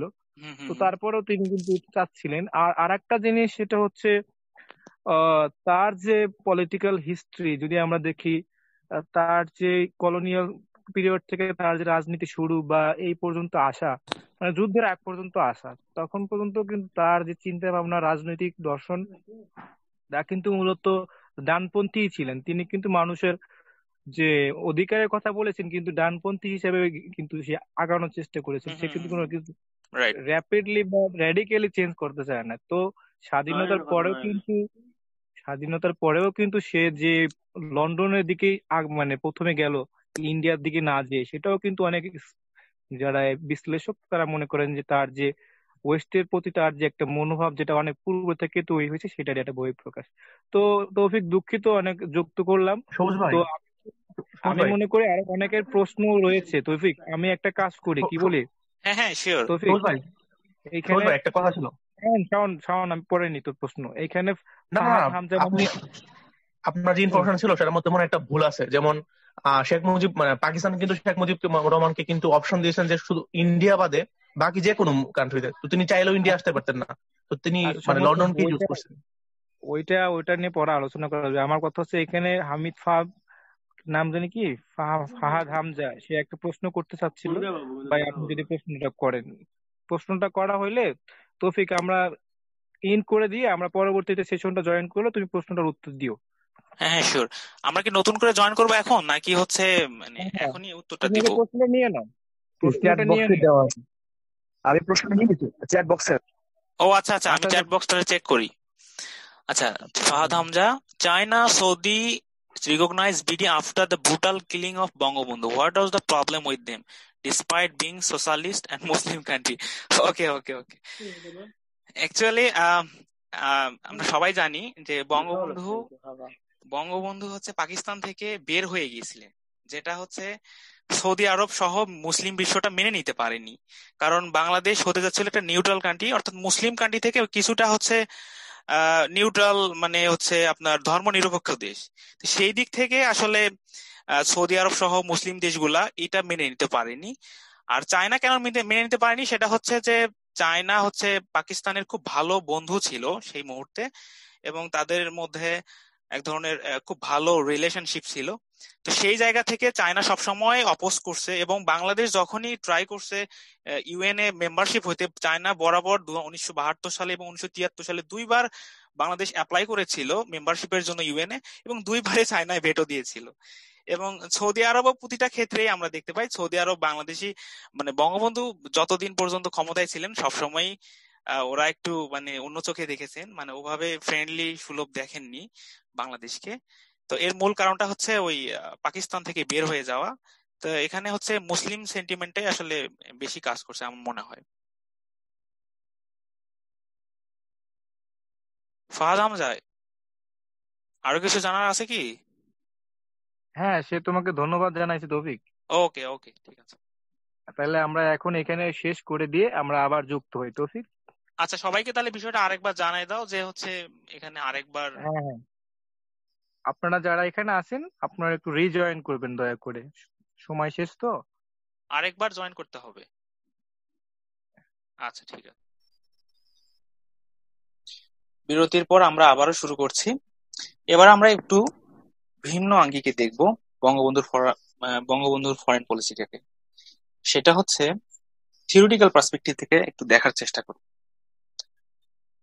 আমরা সবাই জানি থিওরি হচ্ছে just like a sunglass. Put on a yellow pair, the world looks like yellow. Put on a green pair, the world looks like green. মানে হচ্ছে আপনি যে চশমা, যদি লাল চশমায় যদি পৃথিবীটাকে দেখেন, পৃথিবীটা কিন্তু লাল দেখাবে। আবার সবুজ যদি চশমায় পৃথিবীটাকে দেখেন, পৃথিবীটা সবুজ দেখাবে। তো বিষয়টা এরকম, থিওরি গুলো জাস্ট এরকম একটা বিষয়। তো আয়ারের ডমিনেন্ট কিছু থিওরি আছে, রিয়ালিজম, লিবারালিজম। তো এই দুটো থিওরির আন্ডারে আমরা হচ্ছে বঙ্গবন্ধুর ফরেন পলিসিটাকে একটু দেখার চেষ্টা করব আজকে। প্রথমতই হচ্ছে রিয়ালিজম। আমরা সবাই জানি যারা আয়ার স্টুডেন্ট আছি, রিয়ালিজম হচ্ছে আয়ারের একটা ডমিনেন্ট থিওরি, এন্ড এটাকে বলা হয় যে it's all about competition for power and security. অর্থাৎ ইন্টারন্যাশনাল সিস্টেমটা হচ্ছে আনার্কিক, মানে যে সেখানে কোনো আপনার একটা নৈরাজ্যমূলক ব্যবস্থা, যেখানে কোনো অথরিটি নাই, সেখানে হচ্ছে মানে আপনার দেশের স্বার্থ এবং নিরাপত্তা নিশ্চিত করাই হচ্ছে সবার মূল কাজ। অর্থাৎ দেশের স্বার্থ নিরাপত্তা যেখানে, আমি সেখানে, এরকম একটা বিষয়। তো আমি একটা মানে কোটেশন লর্ড পালমারস্টনের কথাটা কোট করে বলতে যাচ্ছি, quote unquote: no country is eternal enemy or permanent friend, what is permanent is national interest and it's to be pursued vigorously. অর্থাৎ অর্থাৎ হচ্ছে কূটনীতির পাড়ায় চিরস্থায়ী বন্ধু বা শত্রু নেই, যা আছে, যা চিরস্থায়ী সেটা হচ্ছে জাতীয় স্বার্থ। এবং এইটা হচ্ছে শক্তভাবে অর্জন করতে হবে, এই আহ, স্বার্থটা, ন্যাশনাল ইন্টারেস্টটা। এবং আমরা যদি অ্যানালাইসিস করি রিয়ালিজমের আলোকে, যে বঙ্গবন্ধু এবং তার ফরেন পলিসি এটা কি বাস্তবসম্মত অর্থাৎ রিয়ালিস্টিক ছিল কিনা, তো তার কিছু পদক্ষেপ কিংবা তার কিছু পলিসি যদি দিকে আমরা তাকাই, তাহলে আমরা বুঝতে পারবো যে হ্যাঁ, হি ওয়াজ রিয়ালিস্ট। সেটা কি জন্য বলছি আমরা একটু পরে আলোচনা করব। তো তিনি মূলত যে কাজটা করেছিলেন, যে দেশের স্বার্থে যে পলিসিটা নিয়েছিলেন, যে যে কাজগুলা করেছিলেন আহ, দেশের জন্য, সবগুলাই ছিল মূলত দেশের স্বার্থে, দেশের ইন্টারেস্টকে চিন্তা করে। যে তিনি যে ফ্রেন্ডশিপ টু অল এবং অ্যান্ড ম্যালাইজ টুয়ার্ডস নান, সকলের সাথে বন্ধুত্ব, কারোর সাথে শত্রুতা নয়, এটাও মূলত দেশের স্বার্থকেই মূলত ইন্ডিকেট করে, দেশের স্বার্থ রক্ষার বিষয়টাকে ইন্ডিকেট করে। তো হচ্ছে বঙ্গবন্ধু রিয়ালিস্ট ছিলেন কিনা, একটা বিষয় সবাই বলেন যে আমাদের মধ্যে একটা ভুল কনসেপ্ট, সেটা হচ্ছে যে বঙ্গবন্ধু ইন্ডিয়া ঘেঁষা ছিলেন, ভারত ঘেঁষা ছিলেন কিনা, যে সবসময় ইন্ডিয়া ডিপেন্ডেন্ট বা ইন্ডিয়ামুখী চিন্তা ভাবনা তার ফরেন পলিসিতে বেশি প্রায়োরিটি পেয়েছিল। তো আমি এক্ষেত্রে একটু আপনাদের সাথে অপোজ করতে চাই, যদি অবশ্যই আপনাদের কোনো কথা থাকে তাহলে অবশ্যই বলবেন, আমার একটু পরেই। তো বঙ্গবন্ধু, এটা সত্য যে বঙ্গবন্ধু হয়তো বাংলাদেশের স্বাধীনতা যুদ্ধে ভারতের যে অবদানটা রেখেছিলেন এটার জন্য হয়তো তিনি কৃতজ্ঞ। তিনি এও বলেছিলেন যে বাংলাদেশ ও ভারতের ভ্রাতৃত্ব বন্ধন চিরকাল চিরকাল অটুট থাকবে, তিনি এটা বলেছিলেন। কিন্তু তাই বলে তিনি অন্ধভাবে ভারতের প্রতি সমর্থন প্রকাশ করবেন, এটা কিন্তু ঘটেনি। কেন বলছি এ কথা, তার কারণটা বলছি। সেটা হচ্ছে যে বঙ্গবন্ধু ভারতকে বন্ধু রাষ্ট্র হিসেবে চিহ্নিত করেছেন ঠিকই, কিন্তু তিনি এটাও বুঝতে পারছিলেন যে ভারতের যে সাপোর্ট, এই আমাদের লিবারেশন ওয়ারে যে ভারতের যে সাপোর্ট, এটা দ্যাট ওয়াজ নেভার আনকন্ডিশনাল, এটা আনকন্ডিশনাল ছিল না। এবং তিনি এটা বুঝতে পেরেছিলেন যে ডিসইন্টিগ্রেশন, যে পাকিস্তানের যে সেপারেশন, এটা মূলত ইন্ডিয়ার হেজিমনিক যে পজিশন সাউথ এশিয়ান রিজিয়নে, যে ইন্ডিয়ার যে হেজিমনিক পজিশন, এটা বিল্ড আপ করবে বা এটা এস্টাবলিশ করবে, সেটা তিনি বুঝতে পেরেছিলেন পরবর্তীতে।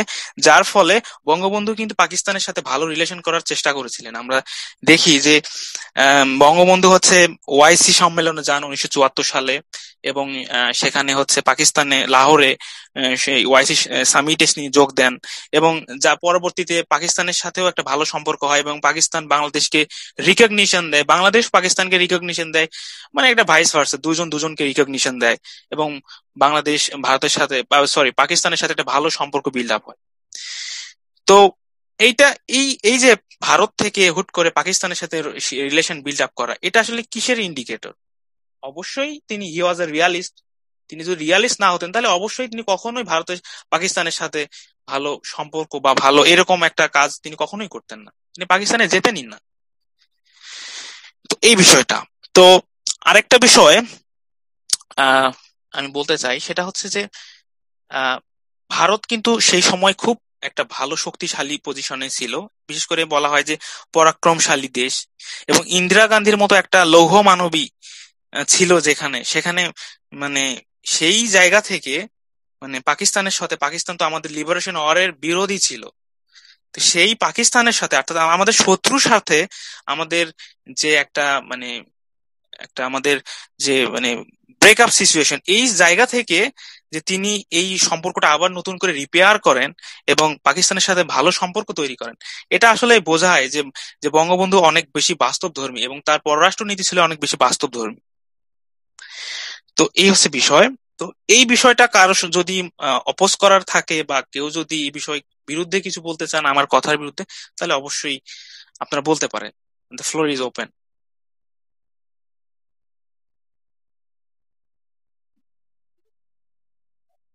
উম, মনে হয় কারো কোনো প্রশ্ন নাই। তৌফিক, ফাহাদের প্রশ্ন আছে, ফাহাদ বলো।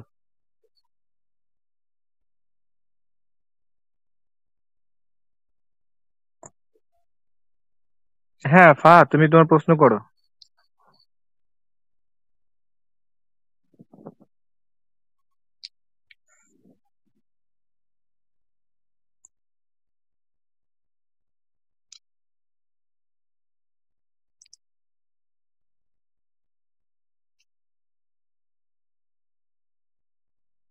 হ্যালো ফাহাদ। আচ্ছা, ফাহাদের প্রশ্ন আছে কি? আচ্ছা, শুনলো, আরো আরো কারো কিছুক্ষণ এই আগে তাওফিক বিষয়টা বললো যদি, হ্যাঁ হ্যাঁ। যে সে- হ্যাঁ, হ্যাঁ,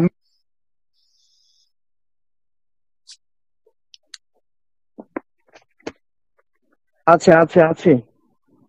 হ্যাঁ হ্যাঁ, শিওর। হ্যাঁ ফাহাদ, প্রশ্নটা করো।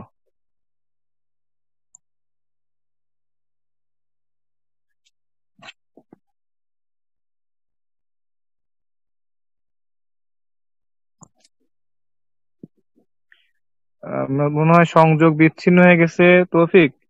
হ্যাঁ হ্যাঁ। হ্যাঁ, আমি এই যে সরি,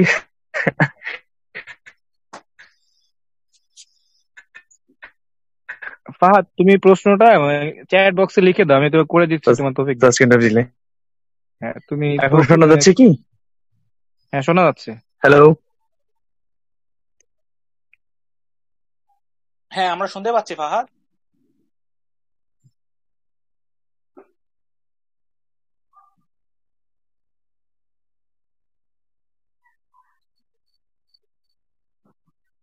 হ্যাঁ ফাহাদ ভাইয়ের তৌফিক। নেটটা মনে হয় খুব ওকে। বেশি স্টেবল না। তৌফিক কিছুক্ষণ আগে বললো যেটা ফরেন পলিসি মূল ভিত্তি হিসেবে 1900।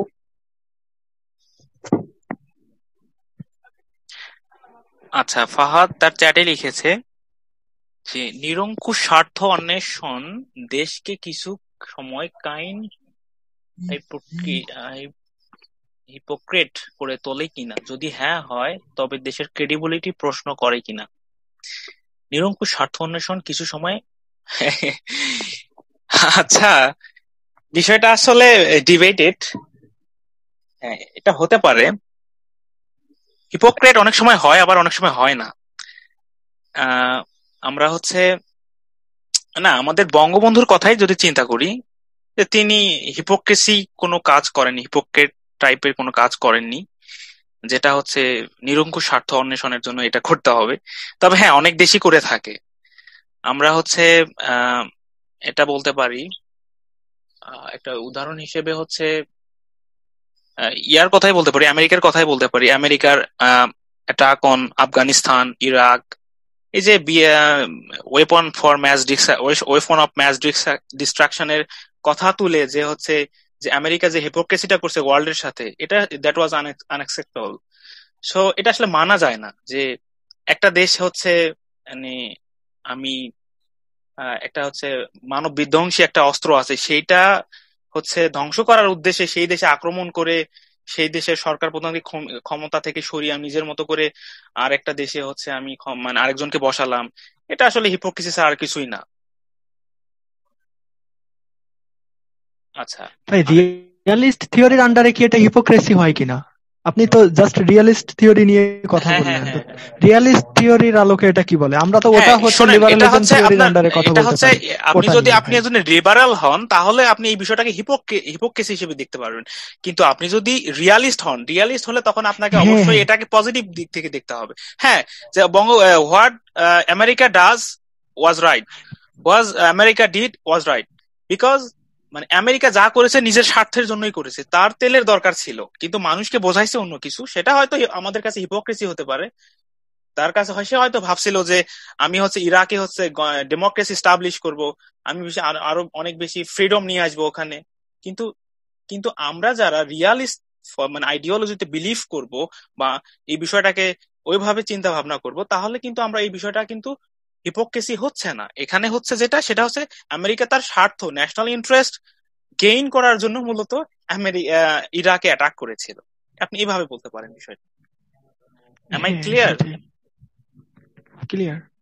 আচ্ছা, ইভেন আমেরিকা, সিরিয়া, ইরান বা সব জায়গাতেই হিপোক্রেসি শো করছে। হ্যাঁ, একদম রাইট। আপনি আপনি যদি বিষয়টা হিউম্যানিটেরিয়ান গ্রাউন্ড বা লিবারাল গ্রাউন্ড থেকে দেখেন তাহলে এটা হিপোক্রেসি। বাট যদি আপনি রিয়ালিস্ট বা বাস্তববাদী পয়েন্ট থেকে দেখেন, ভিউ অফ পয়েন্ট থেকে দেখেন, তাহলে এটা হচ্ছে, এটা একদম মানে এটা জাস্টিফাইড এই কাজটা। আর কোনো প্রশ্ন থাকলে বলতে পারেন। হ্যাঁ, তৌফিক কোনো প্রশ্ন নাই, তুমি কন্টিনিউ করো। আচ্ছা, ধন্যবাদ।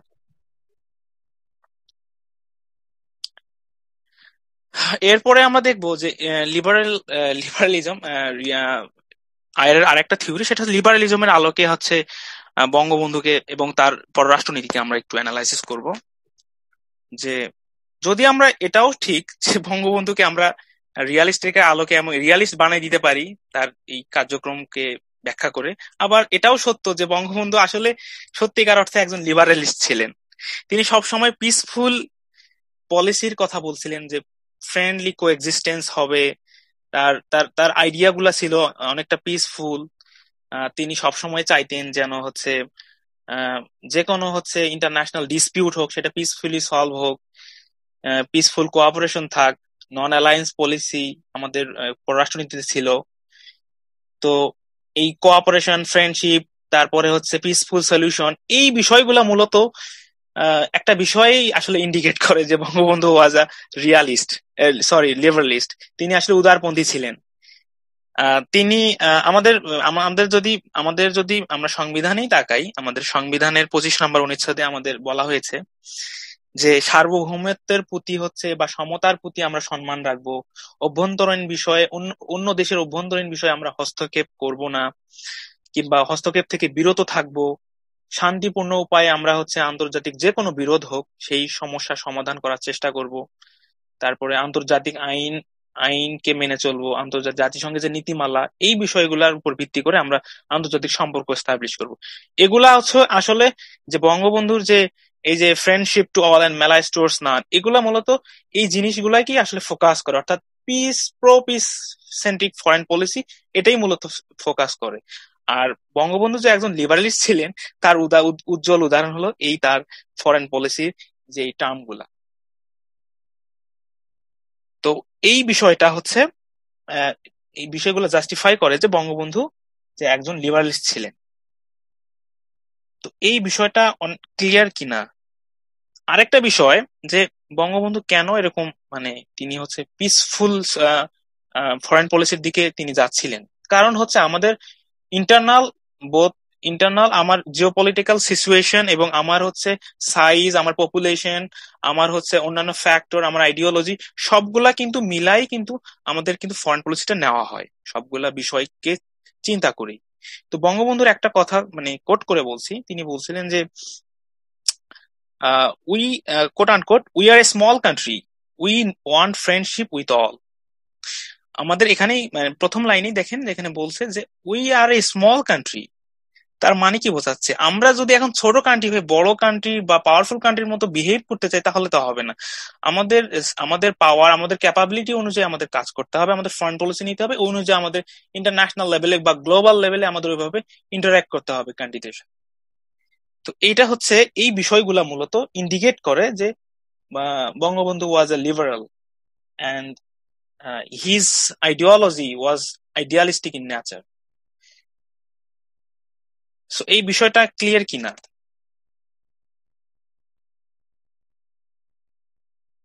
একদম পরিষ্কার। তৌফিক হ্যাঁ সামনে। হ্যাঁ শিওর ভাই আমার তো মনে হয় সবকিছুই পুরাটাই হচ্ছে রিয়ালিস্ট, যে আপনার যেখানে স্বার্থ থাকবে আপনি সেখানেই যাবেন, যেখানে স্বার্থ নেই সেখান থেকে চলে যাবেন। এখানে আসলে নরম মন মানসিকতার কোনো কিছুই নেই, জাস্ট হচ্ছে নিজের স্বার্থ। আচ্ছা, আর রিয়ালিজমের মূল কথাই হচ্ছে স্টেট ইন্টারেস্ট। আমার তো মনে হয় আপনি মনে হয় রিয়ালিস্ট, তাই মনে হয় সবসময় রিয়ালিস্টের পক্ষে কথা বলছেন, বাস্তববাদী মনে হয় আপনি অনেক বেশি।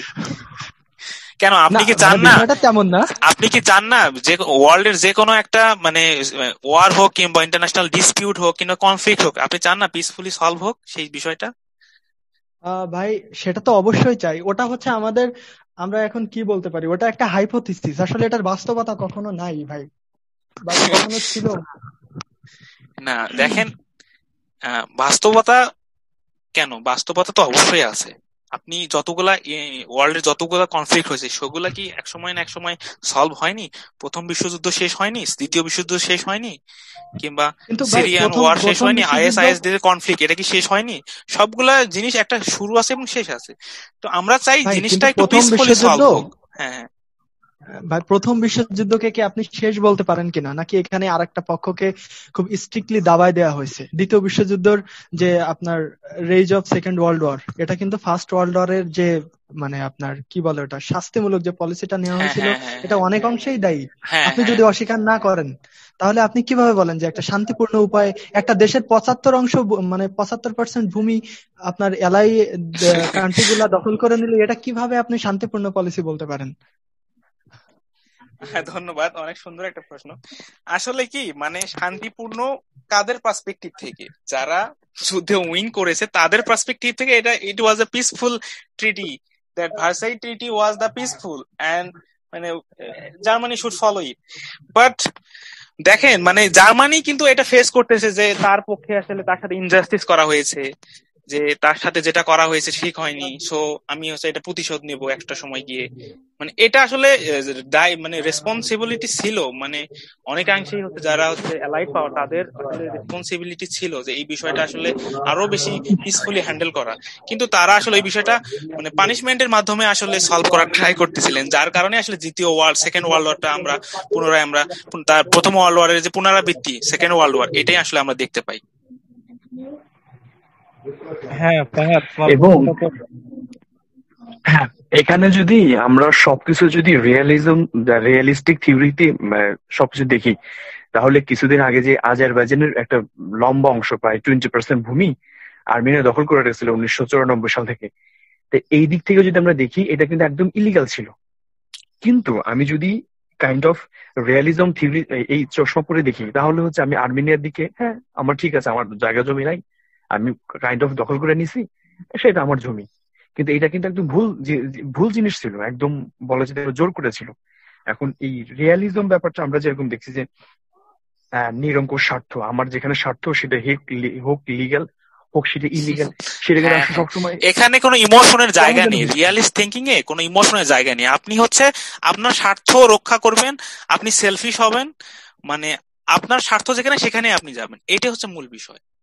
যেখানে আপনার স্বার্থ নেই ব্যাপারটা সেখানে এমন আপনি নাই। হচ্ছে না হ্যাঁ যে হ্যাঁ আমার আমার শক্তি বেশি, আমি বলছি এটা, আমি আমি- আমার আমার হচ্ছে মানে আমার শক্তি বেশি, আমার রিয়ালিজম আমি বিশ্বাসী। আর যদি কারোর শক্তি কম থাকে, সে বলছেন আমি মানে লিবারেজমে বিশ্বাসী, আমাকে মোটামুটি তুমি ভাগ করে দাও, আমি আমি যেভাবে ভাগ পাই তুমি আমাকে ভাগ করে দাও। আর আমার যদি শক্তি বেশি থাকে, আমি তখন বলছি না, এই জায়গা আমার, এটা আমার, এটা আমার, আমি ওকে ধ্বংস করছি, কারণ আমার আমার আমার চোখে মনে হচ্ছে রিয়েল। এক্স্যাক্টলি ব্যাপারটা এক্স্যাক্টলি। তাই হচ্ছে না?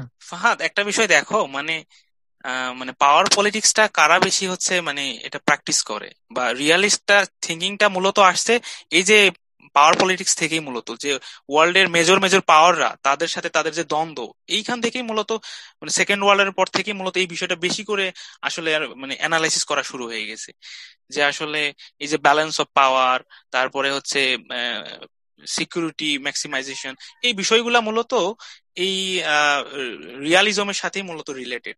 অর্থাৎ আমরা যারা দুর্বল দেশ, আচ্ছা, থার্ড ওয়ার্ল্ড তাহলে কি আমরা কান্ট্রি, বলতে পারি তারা কি, কিন্তু আমরা রিয়ালিজম ফলো করতে পারতেছি না। আমরা চাইলে কিন্তু মিয়ানমারের সাথে যুদ্ধ করতে পারতেছি না। এক্স্যাক্টলি আমি এই কথা বলতেছি, আমি কিন্তু রিয়েলিজম হচ্ছে আমেরিকা যদি মানে চায়, বড় আমেরিকা যদি বড় লোকদের বাংলাদেশের ক্লাব জায়গায় বলা থাকতো যেতে এবং পারে। বাংলাদেশ আমেরিকা যদি ফেস করতো এরকম রোহিঙ্গা ক্রাইসিস, তারা হয়তো আমাদের মতো করে এরকম ইন্টারন্যাশনাল অর্গানাইজেশনের মাধ্যমে যে হয়তো সলভ করার চেষ্টা তারা হয়তো এইভাবে করতো না। তারা হয়তো ডিরেক্টলি তারা হচ্ছে ইনভেশন করতো, কিংবা তারা শক্তি ডিরেক্টলি এই প্রয়োগ করতো, বিষয়টা তখন শক্তি মিলিটারি প্রয়োগ স্টেপ করতো। নিত তারা। কিন্তু আমরা যেহেতু আমাদের এক্স্যাক্টলি। ক্যাপাবিলিটি কম, আমাদের ওভাবেই কাজ করতে হবে, এবং আমাদের ফরেন পলিসিটাও তাই বলে যে আমাদের পিসফুলি হ্যান্ডেল করতে হবে বিষয়টাকে। তার মানে বলা যেতে পারে যে রিয়ালিস্টিক অ্যাপ্রোচটা হলো ধনী মানে পাওয়ারফুল লোকদের ক্লাব, আর লিবারিজম এই লিগটা হচ্ছে আমাদের কাইন্ড অফ অতটা এরকমই, যেরকম মানে পাওয়ারফুল এটা না, বলতে পারেন। তাদের ক্লাব বলা যেতে পারে। হ্যাঁ হ্যাঁ হ্যাঁ। ভাই আসলে ওকে, দুনিয়ায় থ্যাংক ইউ, কেউই সৎ গো অন না, প্লিজ। কেউ হচ্ছে সুযোগের অভাবে সৎ, আর যার সুযোগ আছে সে আসলে দুর্নীতি করেই চলেছে, মানে বিষয়টা ঠিক এরকম। That's the point. আমরা হচ্ছে right third world right country গুলো, আমাদের আসলে সুযোগ নাই, এই কারণে আমরা সৎ, বা আমরা এই যে ধর্মের বর্ণনাগুলা দিই তৌফিক, ভাই, সত্যি কথা। Right right. Please go on. Okay, hello thank you. Toufiq. আর কার কোনো কোশ্চেন থাকলে বলতে পারেন। হ্যাঁ তৌফিক, মূলত আমাদের মনে হয় সেশনটা আজকে বঙ্গবন্ধুর ফরেন পলিসির উপরে। থিওরি নিয়ে আলোচনা করলে শেষ হবে না। থিওরি পরে মানে লিবারালিজম কোন ভালো নাকি রিয়ালিজম ভালো, এর নিয়ে অনেক বিতর্ক, যারা পড়াশোনা করে এদের চলতেই থাকে।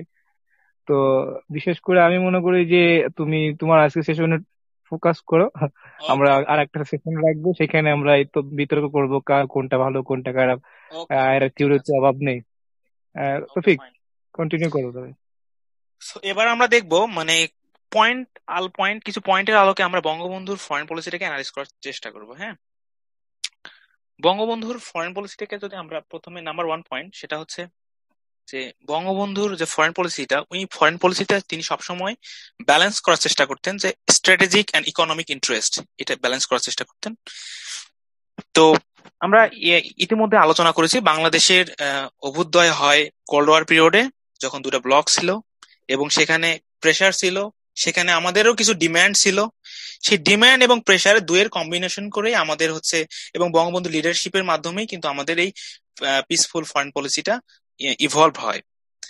তো এরকম একটা সিচুয়েশনে বঙ্গবন্ধু শেখ মুজিবুর রহমান মিডিয়াল প্যাথ অর্থাৎ মধ্যপন্থা অবলম্বন করেন, যে নন অ্যালাইনমেন্ট, যে আমরা কারো সাথেই নাই, কারণ আমরা এক দলে গেলে আরেক দলে শত্রু হয়ে যাব, সো আমরা এটা করব না। তো এই জন্য মানে তিনি বঙ্গবন্ধু শেখ মুজিবুর রহমান চাননি বাংলাদেশ কোনো দেশের বিরাগ ভাজন হন, মানে কারো শত্রু হয়ে যান, এরকম চাননি। তিনি চান যে হ্যাঁ আমরা সবার সাথে আছি, এরকম একটা বিষয়। আর স্বাধীনতার পর আমাদের একটু আগেই বললাম যে রিকগনিশনের প্রয়োজন ছিল, প্রচুর পরিমাণ মানে স্বীকৃতি, যেটা আমাদেরকে সার্বভৌম দেশ হিসেবে প্রতিষ্ঠিত করবে। এটা খুব দরকার ছিল। পাশাপাশি আমাদের ফরেন এইড দরকার ছিল, হিউম্যানিটেরিয়ান অ্যাসিস্ট্যান্স দরকার ছিল। কারণ হচ্ছে আমরা ডিপেন্ডেন্ট হয়ে গেছি, কারণ একটা নতুন রাষ্ট্রের কাছে মানে অনেক বেশি ইন্টারন্যাশনাল এইড দরকার হয় কান্ট্রিকে রান করতে কিংবা স্টাবলিশ করতে। তো সেই জায়গা থেকে হচ্ছে আমরা সোভিয়েত ইউনিয়ন এবং ইউনাইটেড স্টেটস সবার সাথে আমরা একটা ভালো সম্পর্ক, দুই ব্লকের সাথে ভালো সম্পর্ক রাখার চেষ্টা করেছিলাম। তো এখানে একটা চ্যালেঞ্জের ফেস করেন সেটা বঙ্গবন্ধু, সেটা হচ্ছে ইন্টারনালি চ্যালেঞ্জ, সেটা হচ্ছে তাজউদ্দিন আহমেদের সাথে একটা ক্লাশ তৈরি হয় বঙ্গবন্ধুর। তাজউদ্দিন আহমেদ ছিলেন একটু একটু মানে বাম ঘেঁষা টাইপের লোক, তিনি একটু এন্টি ওয়েস্টার্ন টাইপ লোক। তিনি চাইতেন না, যে তিনি একটা কথা প্রায় মানে বলতেন যে যেহেতু আমাদের মুক্তিযুদ্ধের সময় যারা হচ্ছে আমাদের বিরোধিতা করেছিল, বিশেষ করে আমেরিকা, আমরা তাদের কাছ থেকে কেন এইড দিব, যতই তারা হচ্ছে অনেক শক্তিশালী হোক না কেন, এরকম একটা বিষয়। তো বঙ্গবন্ধু কিন্তু এই জায়গা থেকে সরে এসেছিলেন। তিনি একদম রিয়ালিস্টিক থিঙ্কিং থেকেই তিনি মূলত মানে ভাবছিলেন যে না, দেশকে রান করতে গেলে বা এস্টাবলিশ করতে গেলে রিকগনিশন এবং এইডের জন্য আমাকে অবশ্যই ওয়েস্টার্ন ক্যাপিটালিস্ট কান্ট্রিদের সাথে একটা ভালো কানেকশন এবং রিলেশনশিপ বিল্ড আপ করা প্রয়োজন, এটা তিনি ফিল করেছিলেন। এবং সেই জায়গা থেকেই তিনি তাজউদ্দিন আহমেদের এই জায়গা থেকে তিনি সরে এসে একদম তার মতো করে একদম মানে এই বিষয়টা হ্যান্ডেল করেছিলেন। কারণ হচ্ছে কি, আমাদের একদিকে যেমন আমাদের স্বাধীনতা অর্জনের স্বাধীনতা অর্জনের পর একদিকে আমাদের স্বীকৃতি অর্জন প্রয়োজন, তেমনি আমাদের দেশ গঠনের বা অর্থনৈতিক পুনর্গঠনের জন্য আমাদের বৈদেশিক মানে যে ফরেন এইড, এটাও খুব ইম্পর্টেন্ট ছিল। তো এই দুই জায়গা থেকে মূলত বঙ্গবন্ধু এই পিসফুল আমাদের যে friendship to all malice to none, এই জিনিসটা তিনি অ্যাকসেপ্ট করেন। তো রিকগনিশনের ক্ষেত্রে যে যেটা সাফল্য বা যে সাকসেসটা আমরা দেখতে পাই, সেটা হচ্ছে যে 126টা দেশ বাংলাদেশকে স্বীকৃতি দিয়েছিল। এটা বঙ্গবন্ধুর ফরেন পলিসির সবচাইতে বড় অর্জন। উইথিন 3.5 years বঙ্গবন্ধু 1 to 6 অর্থাৎ 126টা দেশের স্বীকৃতি মানে পেয়েছিলেন, বাংলাদেশকে স্বীকৃতি দিয়েছিল 126টা দেশ। এর চেয়ে বড় সাফল্য আর কি হতে পারে? ডিপ্লোমেসি, এটা কতটুকু মানে ফরেন পলিসি কতটুকু মানে সাকসেস পেলে এত কুইক মানে একটা অর্জন মানে বাংলাদেশ করতে পারে। বা এরপরে আমরা আরেকটা জিনিস খেয়াল করেন এখানেই, সেটা হচ্ছে যে কিছুক্ষণ আগে রিয়ালিস্টিক থিঙ্কিং এর সময় আমরা বললাম যে পাকিস্তানের সাথে কেন সম্পর্ক উন্নয়ন করার চেষ্টা করেছিলেন। পাকিস্তান ছিল একটা মূলত ট্রাম্প কার্ড। পাকিস্তানের সাথে যদি আমি রিলেশন বিল্ড আপ করি, আমি মূলত আর তৎকালীন সময় জনসংখ্যার দিক থেকে পাকিস্তান ছিল আরব বিশ্বের বা মুসলিম কান্ট্রিদের মধ্যে সবচাইতে বেশি জনবহুল দেশ, number 1 country in terms of population, Muslim population. So একটা হচ্ছে পাকিস্তান কেন্দ্রিক, একটা হচ্ছে মুসলিম ওয়ার্ল্ড, পাকিস্তান কেন্দ্রিক। তো এই জায়গা থেকে যে আমি যদি পাকিস্তানের সাথে ভালো রিলেশন বিল্ড আপ করি বা পাকিস্তানের রিকগনিশনটা আমি পাই, তাহলে কিন্তু আমি আরব দেশেরও কিন্তু সাথে একটা ভালো রিলেশনশিপ আমি কিন্তু মেক করতে পারতেছি, আমি বিল্ড আপ করতে পারতেছি। পাশাপাশি চায়নার সাথে ভালো সম্পর্ক ছিল পাকিস্তানের।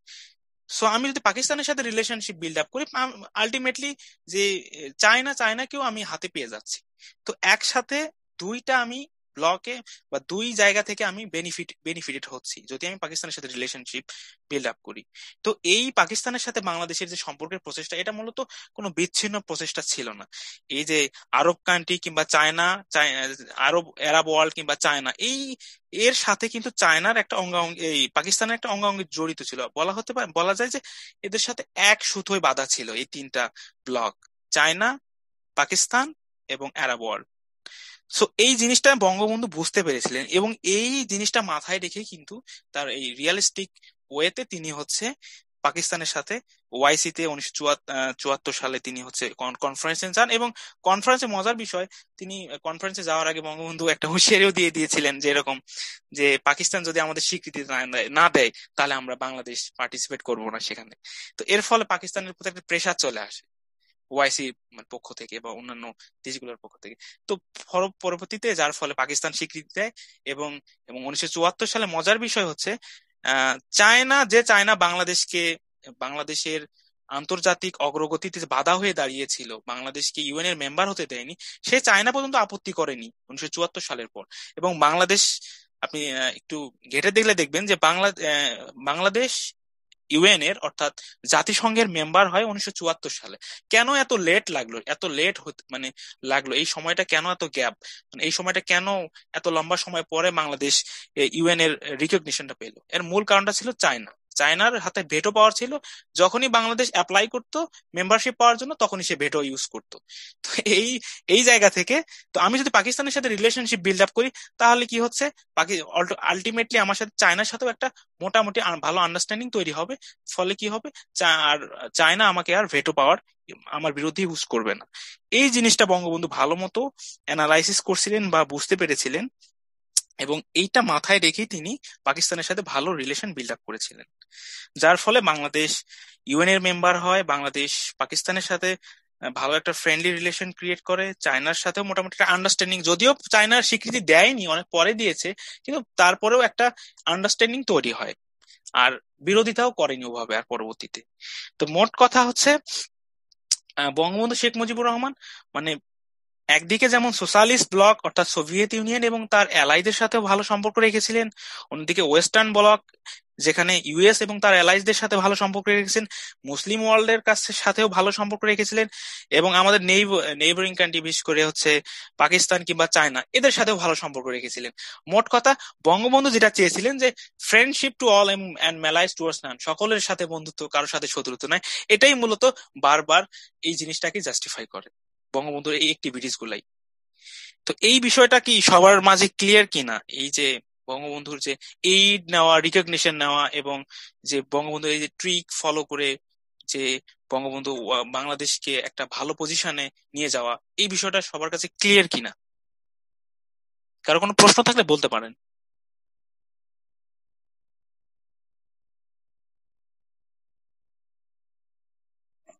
কারো কোনো প্রশ্ন আছে? না ভাই, অসাধারণ একটা আলোচনা হচ্ছে।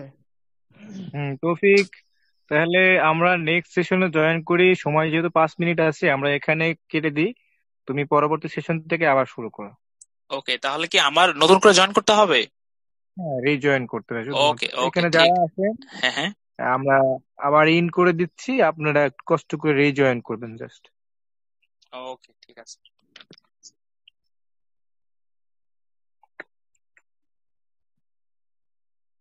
হ্যাঁ, শুরু করুন। হ্যাঁ, ধন্যবাদ আমাকে পুনরায় সুযোগ প্রদান করার জন্য। এবার আমরা সেকেন্ড পয়েন্ট নিয়ে আলোচনা করব। সেটা হচ্ছে বঙ্গবন্ধুর যে চিন্তা ভাবনা কিংবা ফরেন পলিসি, বাংলাদেশকে নিয়ে যে ফরেন পলিসি, সেখানে ন্যাশনাল সিকিউরিটির বিষয়টা কিভাবে আসলে উঠে আসছে, এই বিষয়টা একটু আলোচনা করব।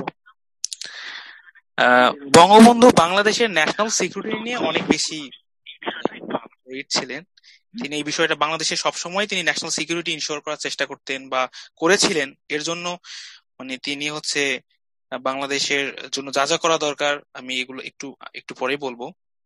সেটা হচ্ছে যে সেলফ ডিফেন্স বলুন কিংবা সার্বভৌমত্ব বলুন, জাতীয় মানে ন্যাশনাল সিকিউরিটি, টেরিটোরিয়াল ইন্টিগ্রিটি, এই বিষয়গুলা সবগুলাই মূলত তার ন্যাশনাল তার ফরেন পলিসিতে উঠে আসছে। কেন বলছে কথা? 6 ফেব্রুয়ারি বঙ্গবন্ধু শেখ মুজিবুর রহমান একবার কলকাতায় যান, হচ্ছে ইন্দিরা গান্ধী সেখানে ছিল এবং সেখানে একটা সংবর্ধনা অনুষ্ঠান ছিল।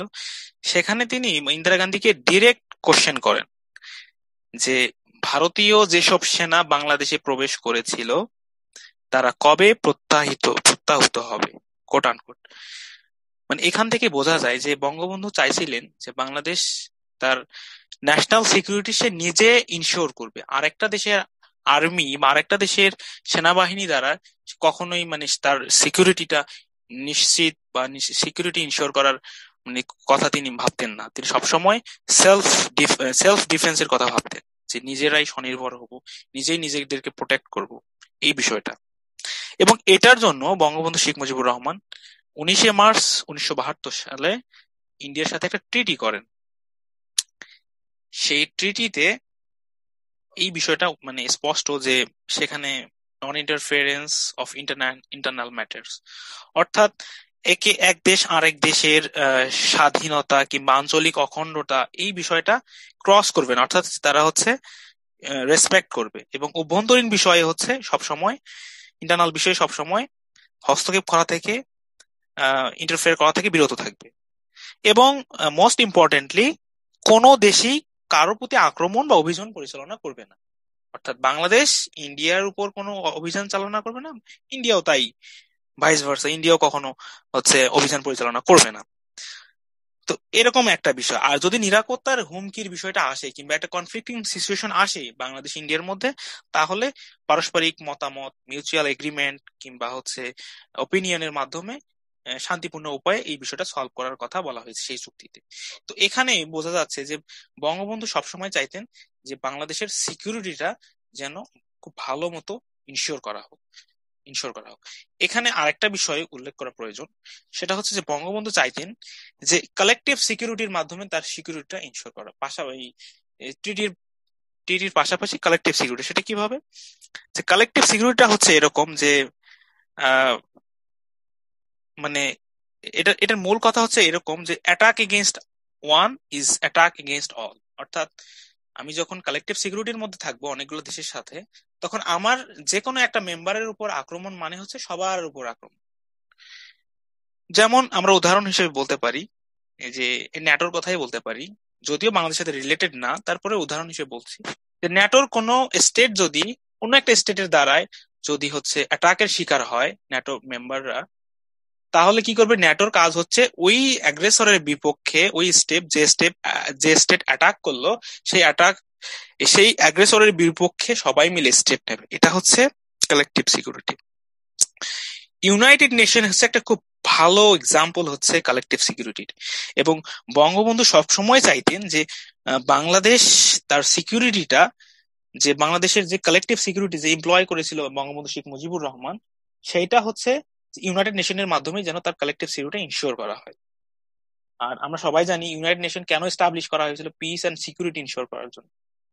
তো আর যেহেতু বাংলাদেশ একটা দুর্বল কিংবা উইক কান্ট্রি, সো সেই দিক থেকে আমাদের কালেকটিভ সিকিউরিটি বা ইউএন এর ডিপেন্ডেন্সি ছাড়া আর কোনো আসলে অল্টারনেটিভ অপশন আপাতত নেই বাংলাদেশের কাছে। তো এই হচ্ছে ন্যাশনাল সিকিউরিটির বিষয় গেল। এরপরে আসি আমরা সিকিউরিটি ডিলেম, জেনারেল সিকিউরিটি ডিলেমের ক্ষেত্রে বঙ্গবন্ধুর পার্সপেক্টিভ বা বঙ্গবন্ধুর ফরেন পলিসির চিন্তা ভাবনাটা কিরকম ছিল। বঙ্গবন্ধু সবসময় ওয়ার এবং মিলিটারি সিকিউরিটি এই বিষয়টাকে সবসময় অ্যাভয়েড করার চেষ্টা করতেন। তিনি যে বিষয়টাকে ফোকাস করার চেষ্টা করতেন সেটা হচ্ছে হিউম্যান সিকিউরিটি।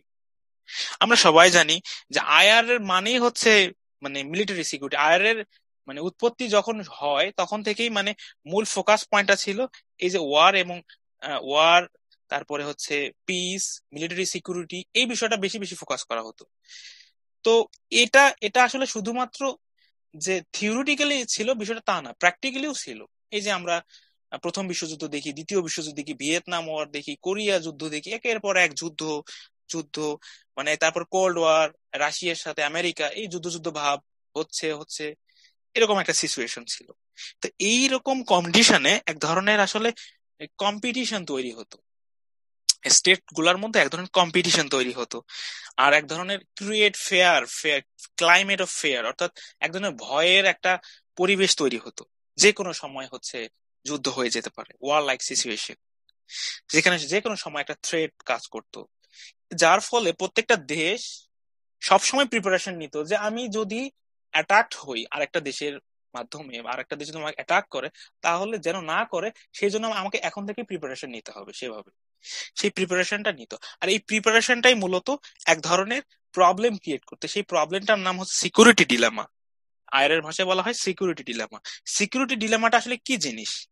সিকিউরিটি ডিলেমাটা হচ্ছে security of one is the insecurity of others. আবার বলছি, security of one is the insecurity of others, মানে আপনার সিকিউরিটি আমার ইনসিকিউরিটি। সেটা কিভাবে?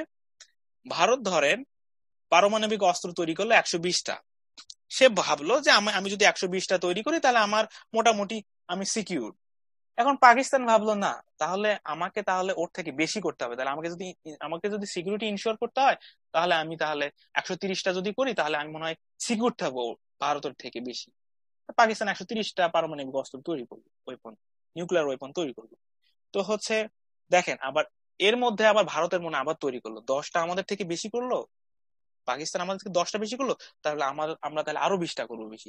তো এই যে যে কম্পিটিশন তৈরি হচ্ছে, যে নিজেকে ইনশিওর করতে গিয়ে আসলে তারা এক ধরনের কম্পিটিশনে নামতেছে, যে আসলে কেউ আসলে পুরোপুরি সিকিউরড হচ্ছে না, বরং ইনসিকিউরিটি আর তৈরি করতেছে। সিকিউরিটি অর্থাৎ সিকিউরিটি ইনশিওর করতে গিয়ে ইনসিকিউরিটি তৈরি হচ্ছে। এই বিষয়টা এরকম। তো এটা মূলত হচ্ছে এই মিলিটারি দিকে ফোকাস করার কারণে, মিলিটারি সিকিউরিটি। আর আরেকটা বিষয়, মোস্ট ইম্পর্টেন্ট থিং, সেটা হচ্ছে এই যে মিলিটারি সিকিউরিটির দিকে যখন আমরা বেশি বেশি ফোকাস করতেছি, আমাদের কিন্তু প্রচুর পরিমাণ টাকা অর্থাৎ মানি ইনভেস্ট করা লাগতেছে কিন্তু এই সিকিউরিটি ইনশিওর করার পেছনে। আর এইটা কিন্তু আমাদের এইটা কিন্তু তাছাড়া আর কিচ্ছু দিচ্ছে না। দেখেন, আমরা কিন্তু এই টাকাটা কিন্তু আমাদের অনেক বিশ্বের কিংবা দেশের গ্লোবাল ইস্যু কিংবা ইন্টারনাল ইস্যু, অনেক মানে প্রবলেম আমরা সলভ করতে পারি। বিশেষ করে আমরা গ্লোবাল ইস্যুগুলোর কথাই দেখি, global poverty, hunger, health challenge, malnutrition, এই যে কোভিড-19 সম্প্রতিকালে, আমরা যদি এই যে আর্মামেন্ট না বাড়াই, অস্ত্রের দিকে যদি মনোযোগ না দিয়ে যদি এই বিষয়গুলা হেলথ কিংবা এই যে সব যে হচ্ছে সিকিউরিটি গুলা আছে, অর্থাৎ হিউম্যান সিকিউরিটি যেগুলোকে বলা হয়, হিউম্যান রিলেটেড যে বিষয়গুলা, সেই জায়গায় যদি আমরা ফোকাস করি, তাহলে কিন্তু মানে অনেক বেশি আমাদের জন্য ভালো হবে, যেটা বঙ্গবন্ধু সবসময় ফোকাস করতেন। বঙ্গবন্ধু শেখ মুজিবুর রহমান কিন্তু সবসময় হিউম্যান সিকিউরিটি সাপোর্টার ছিলেন। তিনি কেন ছিলেন তার একটা কথা কোট করে বলছি, তাহলেই বুঝতে পারবেন। তিনি বলতেন, কোট আনকোট, পৃথিবীর বৃহত্তম শক্তি যে অর্থ ব্যয় করে মানুষ মারার অস্ত্র তৈরি করছে, সেই অর্থ গরিব দেশগুলোকে দিলে বিশ্ব শান্তি প্রতিষ্ঠা করা সম্ভব। তো বঙ্গবন্ধু শেখ মুজিবুর রহমান, তো তার কথাটাই একটু খেয়াল করে দেখেন, যে পৃথিবীর বৃহত্তম শক্তিগুলা যদি এই যে পরিমাণ অর্থ মানুষ মারার কাজে ব্যয় করছে, তারা কিন্তু এই অর্থগুলা দিয়ে কিন্তু মানুষকে বাঁচাতে পারতো, বিশ্ব শান্তি প্রতিষ্ঠা করতে পারতো। সেটা না করে তারা কিন্তু মানুষকে মারার অস্ত্র তৈরি করতেছে। বরং এই যে এক ধরনের অস্ত্র প্রতিযোগিতা তৈরি হচ্ছে সেখানে, সেইখান থেকে কিন্তু আমরা কিন্তু মানুষের কল্যাণে কিংবা মানব জাতির কল্যাণে এই টাকাটা কিন্তু আমরা অর্থনৈতিক ব্যয় করতে পারতাম, কিন্তু অর্থনৈতিক ভাবে আমরা সংকট দূর করতে পারতাম। এইটা না করে আমরা মানুষ মারার অস্ত্র তৈরি করছি। তো এইটা আসলে বঙ্গবন্ধুর মূল ফোকাস পয়েন্ট, যে হচ্ছে হিউম্যান সিকিউরিটি খুব ইম্পর্টেন্ট। আর আরেকটা বিষয়, বঙ্গবন্ধু শেখ মুজিবুর রহমানের যে peaceful foreign policy, friendship to all and malice to none, এই কথাটা বারবারই চলে আসে আসলে। তো এই পলিসিটা যদি আমরা, এই পিস সেন্ট্রিক ফরেন পলিসিটা যদি আমরা নেই, কিংবা পুরা বিশ্ব যদি ফলো করে, এটা একটা ইফ দেন কন্ডিশন, যদি ফলো করে তাহলে কিন্তু আর কোনো বিশ্বটা কি হবে, একটা পিসফুল সিচুয়েশন হবে, পুরো ওয়ার্ল্ড কিন্তু একটা স্টেবল পর্যায়ে চলে যাবে। যদি এটা পসিবল না আদৌ, তারপরেও একটা ইফ দেন কন্ডিশন দিয়ে বললাম আর কি, যে এটা যদি মানে পসিবল হতো, তাহলে পৃথিবীতে আর কোনো নো ইন্ট্রা স্টেট ওয়ার থাকতো না, অর্থাৎ স্টেট টু স্টেট যে ওয়ারটা হয় এটা আর থাকতো না, এবং দেশগুলোর মধ্যে আরো বেশি ফ্রেন্ডশিপ এবং কোঅপারেশন হতো। এবং এই কোঅপারেশন এবং ফ্রেন্ডশিপ যখনই হইতো তখন তাদের মধ্যে কিন্তু ডিস্ট্রাস্ট, যে একে অপরকে বিশ্বাস না করার প্রবণতা, এটাও কিন্তু কমে যেত। এবং ফলশ্রুতিতে তাদের মধ্যে যে যুদ্ধ হওয়ার সম্ভাবনা, প্রবাবিলিটি অফ ওয়ার, এটাও কিন্তু অনেক বেশি কমে যেত। আমরা উদাহরণ হিসেবেই বলতে পারি, যদি আমেরিকায় যদি আমাদের যদিও এটা সম্ভব না, তারপরেও বলছি, যদি আমেরিকায় যদি আমাদের এই পিস সেন্ট্রিক পলিসি ফলো করতেন, কিংবা তারা যদি অনেক পিস সেন্ট্রিক ফরেন পলিসি নিতেন, তাহলে হয়তো বা আফগানিস্তানে কিংবা ইরাকে কখনোই তারা ইনভেশন করতো না, এই জিনিসটা কখনোই হতো না। তো Bangabandhu was right in that case, because he was just focusing on human security. So যেটা মূল বিষয় সেটা হচ্ছে যে আরেকটা বিষয় যে বঙ্গবন্ধু যেটা খেয়াল করেছিলেন, বর্তমানে আমরা এখনো দেখতে পাই যে আমাদের নেইবারিং কান্ট্রির কথাই ভাবেন না কেন, যে ইন্ডিয়া এবং পাকিস্তান, তাদের মধ্যে সবসময় একটা কম্পিটিশন চলে, তাদের মধ্যে একটা রাইভালরি, যুদ্ধ যুদ্ধ ভাব, কে বেশি শক্তিধর, এরকম একটা কম্পিটিশন চলে। তো বাংলাদেশ কিন্তু সাউথ এশিয়ানের একটা দেশ হয়েও কিন্তু বাংলাদেশ এই দুই দেশ থেকে একটু ডিফারেন্ট পার্সপেক্টিভ নিয়েছে, এবং নিয়েছিল, বঙ্গবন্ধু সময় থেকেই নিয়েছিল, যে বঙ্গবন্ধু সবসময় যে এই দুটা দেশ সবসময় যে ওয়ার লাইক সিচুয়েশন এর মধ্যে থাকতো, সেইখান থেকে বঙ্গবন্ধু বেরিয়ে এসে তিনি সবসময় হিউম্যান সিকিউরিটির কথা ভাবতেন। তিনি এই মিলিটারি এক্সেসিভ যে ফোকাসটা মিলিটারির প্রতি, মিলিটারি এক্সপেন্ডিচারের প্রতি, এটা থেকে বেরিয়ে এসে তিনি হিউম্যান সিকিউরিটি দিকে ফোকাস করতেন। অর্থাৎ পৃথিবী যে অর্থাৎ বাংলাদেশ কিংবা পৃথিবীর যে প্রভার্টি, হাঙ্গার, ম্যালনিউট্রিশন, এই বিষয়গুলোর প্রতি তিনি বেশি করে ফোকাস করতেন। মানুষের কষ্টের কথা, দুর্দশার কথা তিনি ভাবতেন বেশি বেশি। এই হচ্ছে সিকিউরিটি নিয়ে বঙ্গবন্ধু শেখ মুজিবুর রহমানের ফরেন পলিসির মূল বিষয়গুলো এরকম ছিল। তো এই বিষয়ে যদি কারো কোনো জানার থাকে, সিকিউরিটি অ্যান্ড ন্যাশনাল সিকিউরিটি বিষয়ে বঙ্গবন্ধুর আরো কারো কিছু কোনো জানার থাকলে বা কোনো প্রশ্ন থাকলে বলতে পারেন।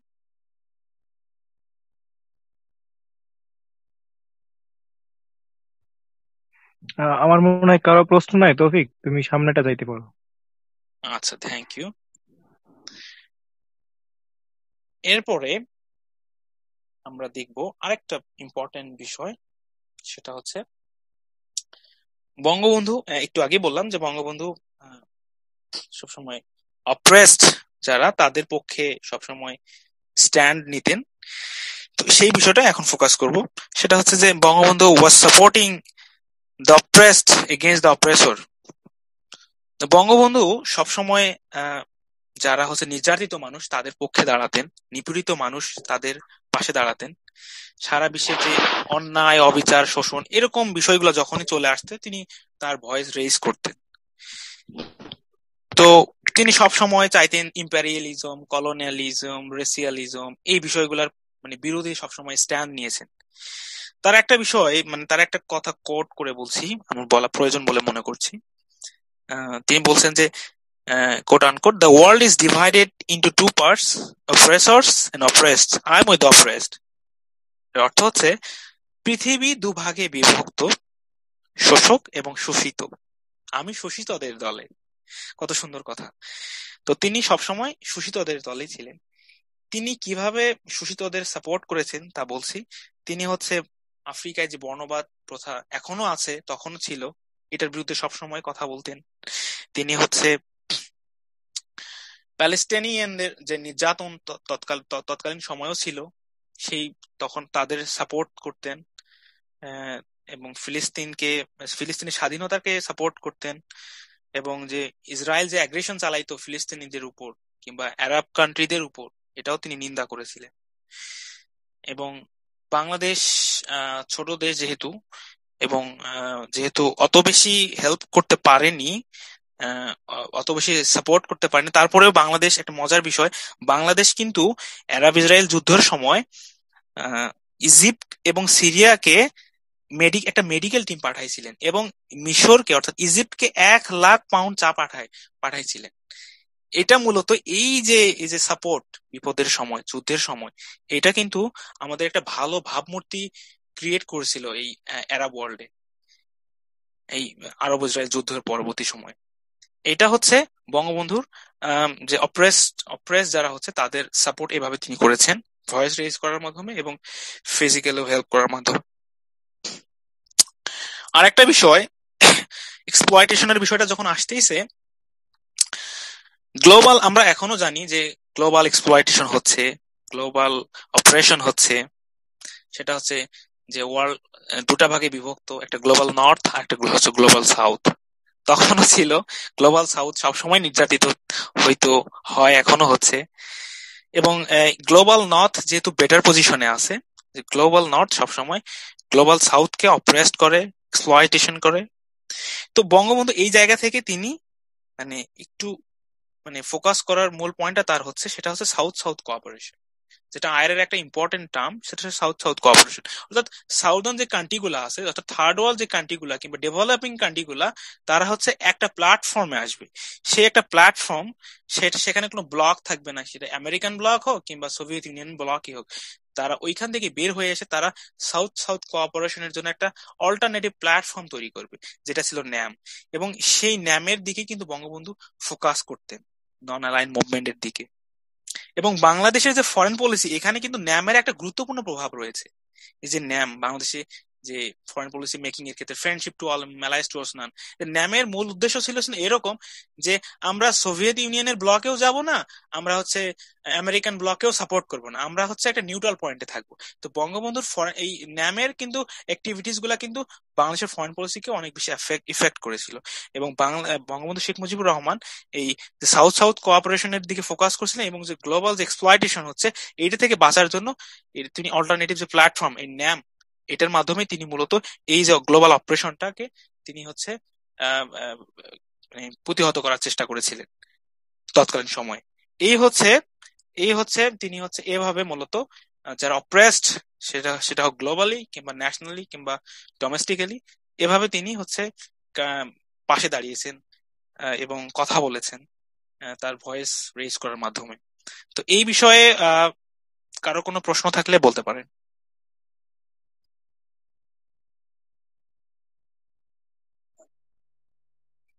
প্রশ্ন নেই মনে হয়, তৌফিক তুমি সামনেটা আগে। ওকে, আমাদের নেক্সট পয়েন্ট হচ্ছে যে বঙ্গবন্ধুর ফরেন পলিসির একটা ইম্পর্টেন্ট পার্ট হচ্ছে, সেটা হচ্ছে আমাদের আইআর সবাই আমরা জানি এই বিষয়টা, কিন্তু যারা আমরা আইআর পড়ি না তাদের কাছে নতুন। সেটা হচ্ছে Bangabandhu was a supporter of new liberal institutionalism. আমরা বলছি Bangabandhu was a supporter of new liberal institutionalism. Bangabandhu new liberal institutional, অর্থাৎ ইনস্টিটিউশনকে কেন্দ্র করে ইন্টারন্যাশনাল সিস্টেম। যেমন যে কোনো একটা গ্লোবাল ইস্যু যদি বর্তমানে রাইজ করে, ধরেন এই রোহিঙ্গা সমস্যার কথাই বলুন, রোহিঙ্গা সমস্যা আমরা দুভাবে সমাধান করতে পারি। এক, সরাসরি আমরা অ্যাটাক করে আমাদের যে রোহিঙ্গা গুলো ওদেরকে পুশব্যাক করলাম। দুই, আমরা হচ্ছে ইনস্টিটিউশন, অর্থাৎ যে ইউনাইটেড নেশনস আছে, ইউএনএইচসিআর আছে, এদের মাধ্যমে আমরা পিসফুলি ইন্টারন্যাশনাল প্রেসার ক্রিয়েট করার মাধ্যমে এই রোহিঙ্গা সমস্যার সমাধান করব। দুটা ওয়ে আছে। তো নিউ লিবারাল ইনস্টিটিউশনালিজম বিষয়টা হচ্ছে এই যে ইনস্টিটিউশনের মাধ্যমে যে ইন্টারন্যাশনাল প্রবলেম গুলা, ইস্যু গুলা সলভ করার যে প্রয়াস, এটাই মূলত বোঝায়, এটাকেই মূলত বলা হয় new liberal institutionalism. New liberal institutionalism এটা একসেপ্ট করে যে হচ্ছে যে ইন্টারন্যাশনাল সিস্টেম ইজ অ্যানার্কিক, অর্থাৎ বিশ্ব ব্যবস্থায় কোনো নেতৃত্বমূলক মানে কোনো দেশ নাই, বা যারা যে দেশ অন্য একটা দেশ বা তার বিহেভিয়ারকে রেগুলেট করতে পারে। কিন্তু তারা এটা বিশ্বাস করে যে হ্যাঁ, কোঅপারেশন সম্ভব, সম্পর্ক উন্নয়ন বা ফ্রেন্ডশিপ, কোঅপারেশন, এই বিষয়গুলো সম্ভব। এই আর কিভাবে সম্ভব, সেটা হচ্ছে এই যে ইন্টারন্যাশনাল অর্গানাইজেশন গুলো আছে, এই অর্গানাইজেশন গুলো প্ল্যাটফর্ম হিসেবে ইউজ করতে পারবে দেশগুলো। এই প্ল্যাটফর্ম গুলো ইউজ করার মাধ্যমে দেশগুলো তাদের একসাথে হবে, সবগুলা দেশ। যেমন জাতিসংঘের কথাই বলি, জাতিসংঘের কি হয়, 190টা দেশের মেম্বার স্টেটরা সেখানে সবাই যায় এবং সবার ভয়েস রেজ করার মাধ্যমে তাদের প্রবলেম গুলা তুলে ধরে এবং একটা সলিউশনে আসার চেষ্টা করা হয়। তো এই যে অর্গানাইজেশন কিংবা ওআইসির একটা মুসলিম বিশ্বে কোনো একটা সমস্যা হলো, ওআইসির মাধ্যমে আমরা সমাধান করব।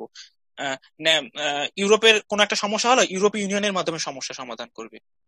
গ্রিস বিপদে পড়লো, গ্রিসকে সবাই ইউরোপীয় ইউনিয়নের মাধ্যমে সবাই সমস্যার সমাধান করবে। কিংবা হচ্ছে বর্তমানে হচ্ছে কোভিড-19 হইলো, তাহলে আমরা হচ্ছে ওয়ার্ল্ড হেলথ অর্গানাইজেশন বা ইউনাইটেড নেশনের মাধ্যমে এটা হেল্প সলভ করব। তো এই বিষয়গুলাই মূলত বিষয়টা হচ্ছে নিউ লিবারাল ইনস্টিটিউশনাল পর্যায়ে পড়ে, যে ইনস্টিটিউশন বা ইন্টারন্যাশনাল অর্গানাইজেশনের মাধ্যমে কোঅপারেশন দেশগুলোর মাধ্যমে, আর এর মাধ্যমে কিন্তু দেশগুলা অ্যাবসলিউট গেইন করে এবং প্রত্যেকটা দেশ বেনিফিটেড হয় এই ইনস্টিটিউশনের মাধ্যমে। বঙ্গবন্ধু শেখ মুজিবুর রহমান ছিলেন এই নিউ লিবারাল ইনস্টিটিউশনের একদম পুরোপুরি সাপোর্টার। কেন বলছে এই কথা?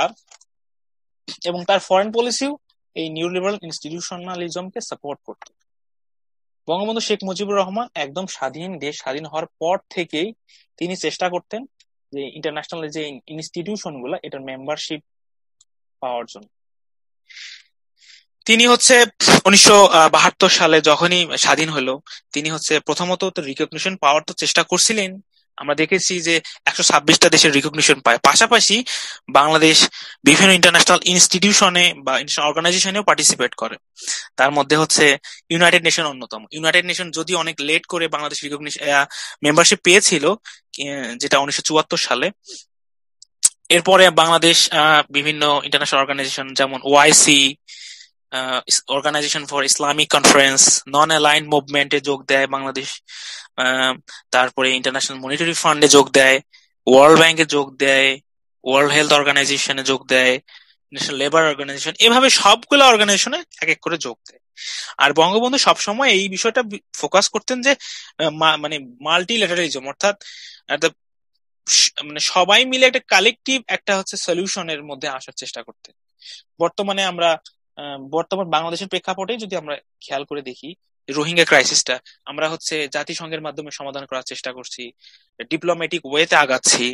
তো এইটা মূলত, কিংবা আমরা আরেকটা উদাহরণ দিতে পারি, সমুদ্র বিজয়ের কথাই বলুন না কেন, যে আইসিজে এর মাধ্যমে আমরা হচ্ছে সমাধান করেছি। এটা কিন্তু একদম ইন্টারন্যাশনাল অর্গানাইজেশনের মাধ্যমে, এটা কিন্তু মানে বায়োলেটারাল না, কিংবা এটা হচ্ছে একটা মাল্টিল্যাটারাল একটা মানে ওয়েতে আমরা হচ্ছে সলভ করছি বিষয়টাকে।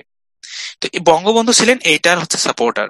তিনি চাইতেন যে এই যে ইন্টারন্যাশনাল অর্গানাইজেশন গুলো আছে এর মাধ্যমে ইন্টারন্যাশনাল প্রবলেম গুলা সলভ হোক, এবং বাংলাদেশও এটার মেম্বার হতে চেয়েছিলেন। এবং ইউএন এর মাধ্যমেই হোক বা যে কোনো ইন্টারন্যাশনাল অর্গানাইজেশনের মাধ্যমেই হোক, বাংলাদেশ এই অর্গানাইজেশনের মাধ্যমে ইন্টারন্যাশনাল প্রবলেম গুলা বা ইস্যু গুলা সলভ করার পক্ষপাতিত্ব ছিলেন। এটাই ছিল যে নিউ লিবারাল ইনস্টিটিউশনালিজমের মূল কথা, যে বঙ্গবন্ধু সবসময় নিউ লিবারাল ইনস্টিটিউশনালিজমকে ফোকাস করতেন, যেটা আয়ের একটা মোস্ট ইম্পর্টেন্ট পার্ট। তো এই বিষয়ে কারো কোনো মানে কনফিউশন বা না বুঝে থাকলে আবার বলতে পারেন।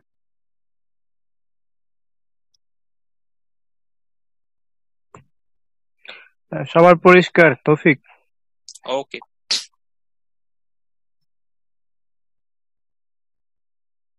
আমরা নেক্সট যে পয়েন্টে কথা বলবো সেটা হচ্ছে বঙ্গবন্ধুর foreign policy and world piece. Bangabandhu বিশ্ব শান্তিকে কিভাবে দেখতেন, তার ফরেন পলিসির যে চিন্তা ভাবনা, এটা কিভাবে আসলে প্রতিফলিত হয়েছিল ওয়ার্ল্ড পিস এই বিষয়টার ক্ষেত্রে। আমরা তো জানি যে Bangabandhu pro piece foreign policy নিয়েছিলেন, সবার সাথে বন্ধুত্ব, কারোর সাথে শত্রুতা নাই। তো এই যে মানে কথাই উঠে আসতেছে পিসের বিষয়টা, মানে আমাদের ফরেন পলিসিতে পিস এলিমেন্টটাই মূলত রয়েছে, একদম প্রধান এলিমেন্টটাই হচ্ছে পিস, শান্তি। আর বঙ্গবন্ধু সবসময় চাইতেন যে বিশ্বের শান্তি প্রতিষ্ঠা হোক। তিনি হচ্ছে একবার বলেছিলেন যে বিশ্ব শান্তি আমার জীবনের মূলনীতি, আমরা চাই বিশ্বে সর্বত্র শান্তি বজায় থাকুক এবং তাকে সুসংহত করা হোক। অর্থাৎ বঙ্গবন্ধুর জীবন আদর্শের সাথে জড়িয়ে আছে বিশ্ব শান্তি। তিনি সবসময় মানে বিশ্ব শান্তি চাইতেন।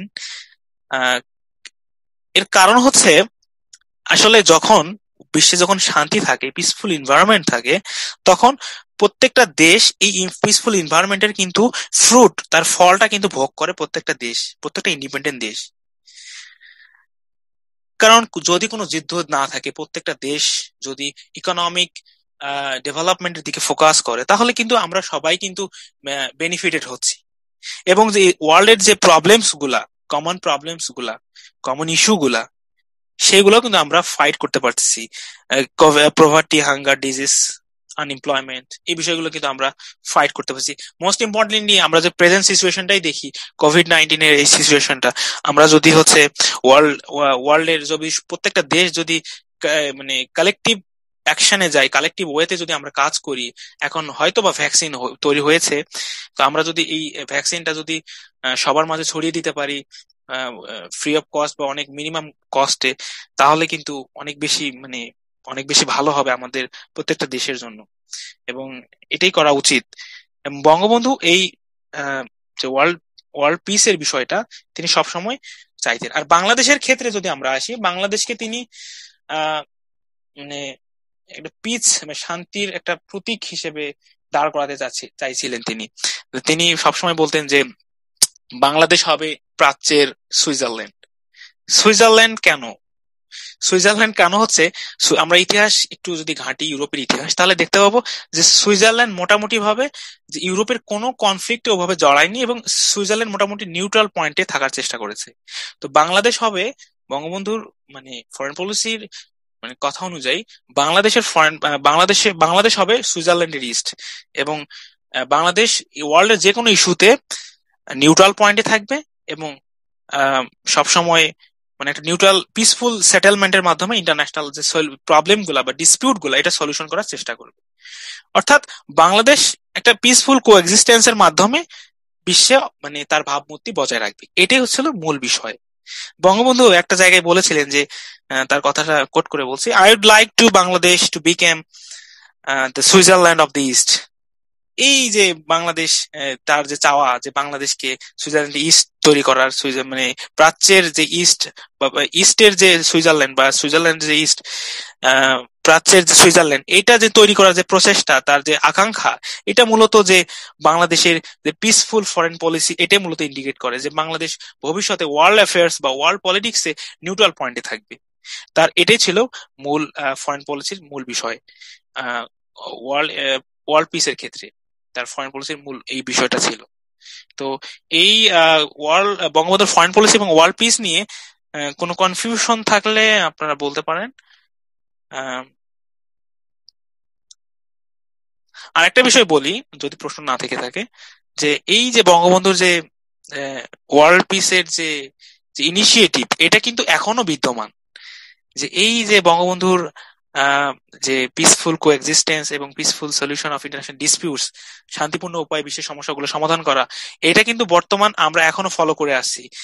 এর মাধ্যমে এই পররাষ্ট্রনীতির উপর ভর করেই কিন্তু আমরা পিস কিপিং মিশনে কিন্তু পার্টিসিপেট করতেছি, এবং বাংলাদেশ কিন্তু একটা পিস কিপিং মিশনে একটা ব্র্যান্ড নেম হয়ে গেছে এবং নাম্বার 1-এ চলে আসছে। মেবি নাম্বার 1-এ, আমরা এত পরিমাণ সেনাবাহিনী পাঠাচ্ছি পিস কিপিং মিশনে। তো এটাও মূলত আমাদের এই যে পিস কিপিং মিশনে এই আমাদের এত বেশি পপুলারিটি আসার মূল কারণটা হচ্ছে এই যে বঙ্গবন্ধু শেখ মুজিবুর রহমান পররাষ্ট্রনীতিতে যে ওয়ার্ল্ড পিসের যে ধারণাটা, কনসেপ্টটা, এটা থেকেই মূলত চলে আসছে। সো এই বিষয়ে কারো কোনো কনফিউশন বা কারো কোনো কোয়েশ্চেন থাকলে আস্ক করতে পারেন। কোনো প্রশ্ন নেই তৌফিক? ওকে, আমাদের নেক্সট পয়েন্ট হচ্ছে যে বঙ্গবন্ধু শেখ মুজিবুর রহমানের ফরেন পলিসির সাকসেস গুলা কি কি, যে কি পরিমাণ সাকসেস। হ্যাঁ, সাকসেসের কথা যদি আমরা প্রথমে আসি, যে সবচেয়ে এর আগেও আমরা কিছুক্ষণ আগেই বলেছি যে 126টা দেশের বাংলাদেশ স্বীকৃতি পেয়েছে উইথিন 3.5 years। এটা কিন্তু চারটিখানি কথা না, একটা বিশাল ব্যাপার। এবং বঙ্গবন্ধুর লিডারশিপটাকে অনেক বেশি এটাকে বঙ্গবন্ধুর লিডারশিপ ক্যারিশমেটিক লিডারশিপ, এটা মূলত এত পপুলারিটি, তার স্কাই হাই পার্সোনালিটি, এই বিষয়গুলোই মূলত এই রিকগনিশনের ক্ষেত্রে অনেক বেশি হেল্প করেছে। এবং তার যে পিস সেন্ট্রিক ফরেন পলিসি, এই দুটা জিনিস থাকার কারণে, একসাথে দুটা এলিমেন্ট একসাথে কাজ করার কারণে বাংলাদেশের ফরেন পলিসি অনেক বেশি সাকসেসফুল হয়। এবং বাংলাদেশ বঙ্গবন্ধু শেখ মুজিবুর রহমান শাসন আমলে তিনি জীবিত থাকতেই হচ্ছে একসাথে যেমন ধনতান্ত্রিক অর্থাৎ ক্যাপিটালিস্টিক যে বিশ্বের সাথে যে তিনি যে একটা রিলেশনশিপ বিল্ড আপ করেছিলেন, তেমনি সোশ্যালিস্ট বা কমিউনিস্ট ব্লকের সাথেও তিনি তার সাথে বন্ধুত্বের একটা বন্ধন তৈরি করেছিলেন। পাশাপাশি মুসলিম বিশ্বের সাথেও তিনি একটা ভ্রাতৃত্বের বন্ধন তৈরি করেছিলেন। একসাথে ট্রিপল একটা কানেকশন তৈরি করেছিলেন একসাথে তিনটি। বঙ্গবন্ধু শেখ মুজিবুর রহমান। এটা একটা বিশাল অর্জন বঙ্গবন্ধু শেখ মুজিবুর রহমানের। পাশাপাশি আমরা বঙ্গবন্ধুর পররাষ্ট্রনীতি বা তার সাহসিকতার একটা বিষয় আমি বলতে চাই, সেটা হচ্ছে যে বঙ্গবন্ধু যখন বাংলাদেশ স্বাধীনতা অর্জন করে, যার জাস্ট 3 মাসের মধ্যে বঙ্গবন্ধু ইন্ডিয়ান সোলজারকে বাংলাদেশ থেকে পুশব্যাক বা উইথড্র করে মানে নিতে সক্ষম হন। যে এটা একটা চরম সাহসিকতার পরিচয় দিয়েছিলেন তিনি, যেটা অনেক বেশি সাকসেস বলে মনে হয় আমার কাছে। এর পাশাপাশি ইন্ডিয়ার সাথে তিনি হচ্ছে পিস অ্যান্ড ফ্রেন্ডশিপ ট্রিটি করেছিলেন 1972 সালে, 25 ইয়ার্স বায়োলেটারাল ট্রিটি। এরপরে হচ্ছে ল্যান্ড বাউন্ডারি এগ্রিমেন্ট, যেটা আমরা এই যে কিছুদিন আগে যেটা সলভ হলো, এটা কিন্তু শুরু হয়েছিল 1974 সালে এবং এটা বঙ্গবন্ধুর হাত ধরে হয়েছিল এই এগ্রিমেন্টটা। এরপরে হচ্ছে আমরা ন্যামে যোগ দেই। ন্যাম নন অ্যালাইন মুভমেন্ট কনফারেন্সে বঙ্গবন্ধু শেখ মুজিবুর রহমান যোগ দেওয়ার মাধ্যমে আমাদের যে ডেভেলপিং কান্ট্রি বা থার্ড ওয়ার্ল্ড কান্ট্রিদের সাথে বাংলাদেশের একটা ভালো কানেকশন বা রিলেশনশিপ বিল্ড আপ হয় ডেভেলপিং কান্ট্রিদের সাথে। এটাও বাংলাদেশের জন্য একটা বড় পাওয়া, বাংলাদেশের ফরেন পলিসি একটা বড় অর্জন। এবং last but not the least, Bangabandhu Sheikh Mujibur Rahman পাকিস্তানের সাথে ভালো সম্পর্ক রাখেন এবং ইউএসএ আমেরিকার সাথে, ইউনাইটেড স্টেটস অফ আমেরিকা এর সাথেও ভালো সম্পর্ক তৈরি করেন এবং দুটা দেশই বাংলাদেশকে স্বীকৃতি দেয়। মজার বিষয়, এরা আমাদের ছিল মুক্তিযুদ্ধের সময়, পাকিস্তান এবং আমেরিকা ছিল সবচেয়ে শত্রু দেশ, এবং এদের সাথে পরবর্তীতে আমাদের রিলেশনশিপ বিল্ড আপ হয় এবং এদের সাথে আমাদের একটা ভালো মানে কানেকশন তৈরি হয়, যার ফলে আমরা ওয়ার্ল্ড কমিউনিটিতে একটা ভালো মানে পজিশন ক্রিয়েট করতে পারি এবং পাশাপাশি ওয়েস্টার্ন কান্ট্রিদের কাছ থেকে আমরা ইউম্যানিটেরিয়ান অ্যাসিস্ট্যান্স পাই, আমরা রিকগনিশন পাই, আমরা সব দিক থেকেই মোটামুটি বেনিফিটেড হই এই বঙ্গবন্ধুর এই প্রো পিস সেন্ট্রিক ফরেন পলিসির কারণে। তো এই বিষয় এবার আমরা মোটামুটি কনক্লুশনে চলে যাব। তার আগে যদি এই বিষয়ে কারো কোনো মানে সাকসেস নিয়ে কারো কোনো দ্বিধা বা কোশ্চেন থাকলে বলতে পারেন। তৌফিক, হ্যাঁ, আর মাত্র 1 মিনিট আছে, তো আমরা ইন করে দিয়ে জয়েন করি, তারপরে তুমি কনক্লুশন টেনো। ওকে, ঠিক আছে। আচ্ছা আচ্ছা।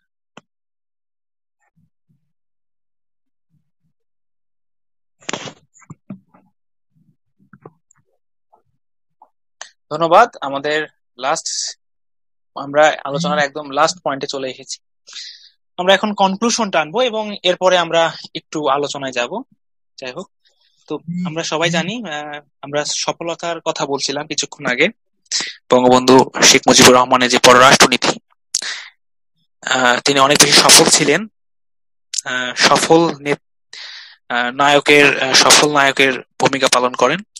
তার যে foreign policy, friendship to all and malice towards none, এইটা বর্তমান এখন পর্যন্ত আমাদের ফরেন পলিসি কিংবা বাংলাদেশকে গাইড করতেছে ইন্টারন্যাশনাল লেভেলে। আমরা বাংলাদেশের যে কোনো ইন্টারন্যাশনাল অ্যাফেয়ার্সে কিংবা ইনভলভমেন্টের ক্ষেত্রে, ইন্টারন্যাশনাল যে কোনো বিষয় ইনভলভমেন্টের ক্ষেত্রে আমরা এইটা কিন্তু মাথায় রেখে এগোচ্ছি। আর বাংলাদেশ স্টিল এখন পর্যন্ত কিন্তু নিউট্রাল পর্যায়ে চলে আসে। আমরা নিউট্রালিটি মানে এই জিনিসটাকে ফলো করেই কিন্তু আগাচ্ছি। অর্থাৎ আমরা কোনো কাউকে মানে একতরফা ভাবে সাপোর্ট করে যাচ্ছি না। আমরা এখন যেটা করতেছি বঙ্গবন্ধুর এই পলিসিটিকে ফলো করে, সেটা ইকোনমিক ডেভেলপমেন্টের দিকে ফোকাস করতেছি।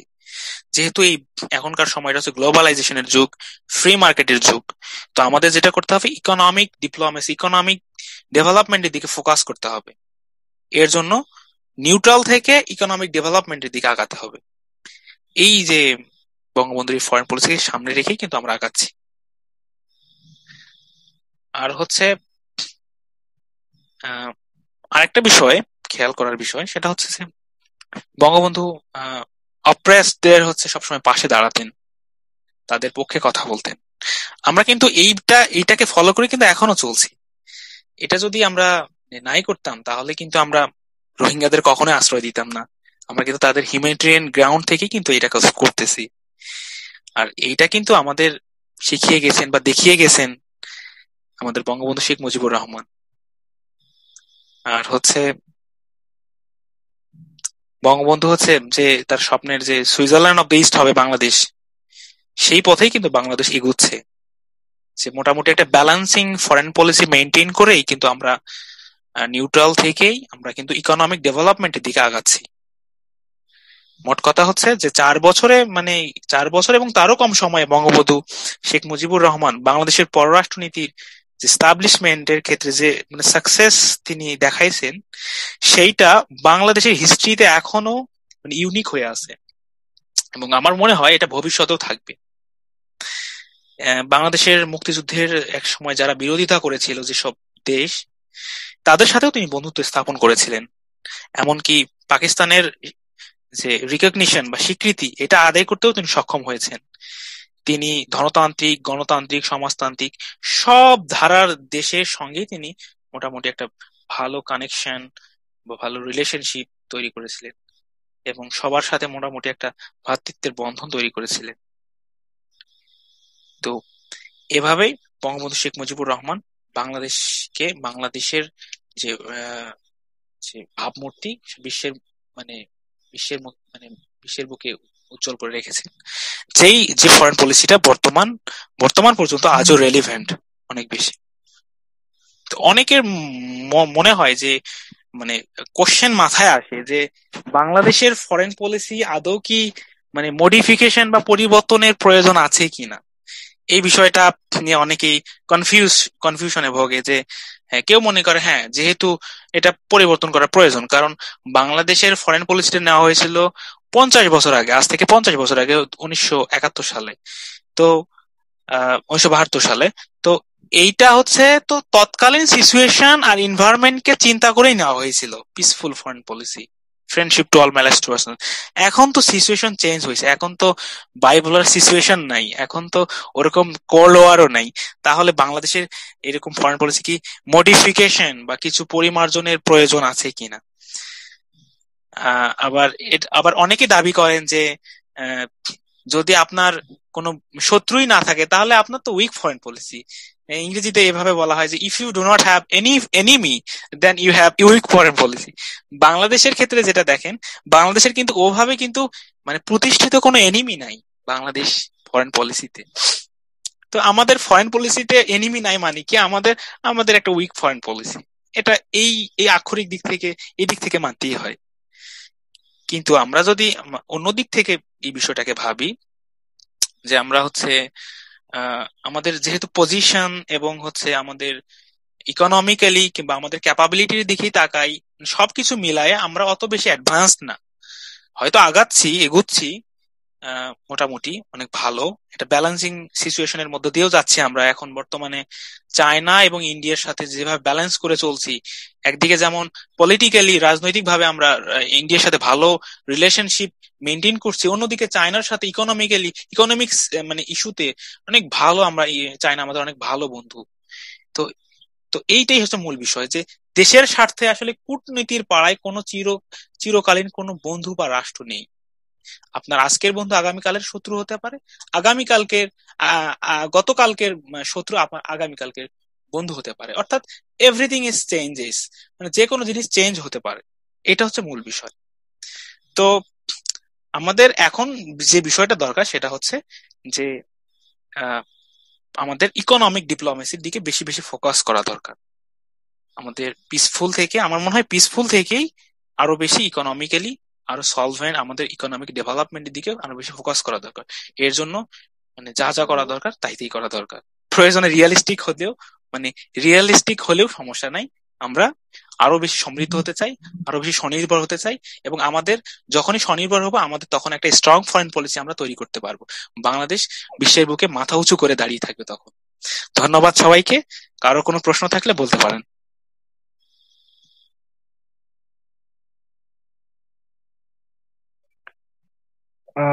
তৌফিক, তোমাকে অনেক ধন্যবাদ এত লম্বা, এত সুন্দর একটা প্রেজেন্টেশন দেওয়ার জন্য।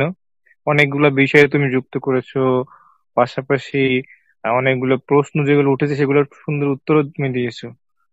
এখানে মনে হয় একটা মেসেজ বক্সে একটা কিছু আসছে, আচ্ছা আচ্ছা, আমি একটু তোমাকে পড়ে শোনাই। এখানে বঙ্গবন্ধুকে ভালোভাবে জানতে কি কি বই পড়া যেতে পারে, হামজা ভাই প্রশ্ন করেছে। তুমি যেহেতু স্পিকার আছো, তুমি উত্তরটা দিতে পারো। আচ্ছা হামজা, আমি তোমাকে হচ্ছে এই বিষয়টা গ্রুপে না দিয়ে তোমাকে আমি পার্সোনালি এই বিষয়টা হচ্ছে তোমার সাথে শেয়ার করব। আর আমার মনে হয় সেটাই ভালো হবে। আচ্ছা আচ্ছা আচ্ছা মানে আচ্ছা কোনো এখানে জানার জানার কোনো বিষয় থাকলে, এই আমার যে লেকচার বিষয়ে কোনো জানার থাকলে তুমি কোশ্চেন করতে পারো। ওকে, আপাতত কোনো কিছু জানার নেই। ওকে, অন্য কারো থাকতে। আচ্ছা বেশ এখানে বেশ অনেকে তো ভালো আছে। আলোচনা করেছো, বেশ অনেক কিছু জানতে পেরেছি। ওকে, অনেক ধন্যবাদ আহ, তোমাকে। অনেকে আছেন, প্রশ্ন করতে পারেন, হ্যান্ড রাইজ করতে পারেন, অথবা লিখে দিতে পারেন আহ যে কোনো প্রশ্ন। এখানে আছেন এখানে রথীন্দ্রনাথ, আছেন তোমার কোনো প্রশ্ন নাকি এই যে আজকে টপিক তার উপরে যে কোনো প্রশ্ন থাকলে বলতে পারো। ভাই এখন পর্যন্ত প্রশ্নের উদয় হয় নাই। আচ্ছা আচ্ছা আচ্ছা আচ্ছা, আমি হচ্ছে আচ্ছা এই বিষয়টা মানে একটা লিস্ট করে আপনাদের এই কিউ এ গ্রুপে আমি পাঠাই দিব, সমস্যা নেই। বঙ্গবন্ধুর উপর যতগুলা বই, ইম্পর্টেন্ট বইগুলা যেগুলো পড়লে আমাদের ভালো হয়, যে নোভা এখানে প্রশ্ন করেছেন, বইগুলোর নাম গ্রুপে, হ্যাঁ হ্যাঁ অবশ্যই আমি শেয়ার করবো ইনশাল্লাহ। তো নোভার যদি কোনো প্রশ্ন থেকে থাকে তাহলে করতে পারেন, এই আমার লেকচার বিষয়ে বা বঙ্গবন্ধুকে নিয়ে আচ্ছা, জানতে, বা বলছি, বঙ্গবন্ধুর ফরেন পলিসিকে নিয়ে কোনো কোয়েশ্চেন থাকলে। হ্যাঁ হ্যাঁ। আপনি হ্যাঁ মনে করো যে যে প্রশ্নটা আমাদের জুনিয়র আছে যারা, তারা করে থাকে আমাদের কাছে তো করে না, আমরা তো টিচার না, বা শিক্ষকদের কাছে করাতে ভয়ও পায়, আমাদের জুনিয়র মানে সিনিয়র ভাইদের কাছে করে মূলত। সেখানে তুমি যেটা বললা শেষের দিকে, যে এই যে তার যে বড় যে কথাটা, যে friendship to all মেলাইজ two none, এই যে মূল কথাটা কি, এই মূল কথাটার এট দ্য প্রেজেন্ট সিচুয়েশন এর কার্যকারিতাটা কি আছে কি নাই, এই বিষয়টা নিয়ে আমাদের যারা মূলত জুনিয়র বা আমাদের সেম ব্যাচেরও অনেকে রয়েছে, আর তারা এই বিষয়টাকে নিয়ে কনফিউশনে ভোগে যে না এখন ওয়ার্ল্ড শুট করেছে, এখন সেই দিক টাইমের এখন আর তেমন ইফিসিয়েন্সি নাই। মূলত তাদের ভিতরে ওই যে যে পাওয়ারের স্ট্রাগল, হুম হুম এইসব জিনিসগুলো বেশি কাজ করে। তো তুমি যদি এই প্রশ্নটার উত্তরটা দিতা যে এই যে তার মূল সেই অমর বাণী বলতে পারি আমরা, হুম হুম হুম। ডিকটা আমি যদি ইংরেজিতে বলি, তো আচ্ছা, তার কি প্রেজেন্ট সিচুয়েশনে তার কার্যকারিতা বা ইফিসিয়েন্সি কতটুকু, বা মানে যে কোনো সরকারি থাকতে পারে, এটা নিয়ে আমাদের কোনো নাই। হ্যাঁ ধন্যবাদ তোমাকে। হ্যাঁ, বিষয়টা হচ্ছে কি, মানে friendship to all malice to us none, মানে মূল মোটোটা আমাদের ঠিক আছে, এখন পর্যন্ত কার্যকর আমার মনে হয় যে এটা। কারণ আমরা কিন্তু ওভাবে মানে আমাদের ইসরায়েল বাদে কিংবা পাকিস্তানের দিকে হয়তো আমরা কিছুটা অ্যান্টাগনিস্টিক, মানে একটা মনোভাব, অ্যাটিটিউড আমাদের আছে, শত্রুভাবাপন্ন মনোভাব আছে। তো ওভাবে আসলে আমরা ওই মানে মেলাইস বা শত্রুতামূলক আহ কারোর সাথে আচরণ ওভাবে করতেছি না আপাতত বর্তমান সিচুয়েশনে। যদিও আমরা এখানেই বলতে পারি যে রোহিঙ্গা সমস্যার সমাধানে মানে মিয়ানমার আমাদের সাথে সমাধান করার ট্রাই করতেছে না, আমাদের সাথে হেল্প করতেছে না, আমরা কিন্তু কোনো প্রকার মানে মিলিটারি স্টেপ নিচ্ছি না। এটা কি প্রমাণ করে না আমরা পিসফুল মানে ফরেন পলিসি ফলো করছি বলেই তাদের সাথে এটা করতেছি না? তারপরে হচ্ছে আমরা যে কোনো প্রবলেম হইলে আমরা কিন্তু ইন্টারন্যাশনাল কমিউনিটির হেল্প নিচ্ছি, আমরা ইন্টারন্যাশনাল অর্গানাইজেশনে যাচ্ছি। এটার মাধ্যমেও তো প্রমাণ করে যে আমরা হচ্ছে বঙ্গবন্ধুর ফরেন পলিসিকে এখনো ফলো করে যাচ্ছি।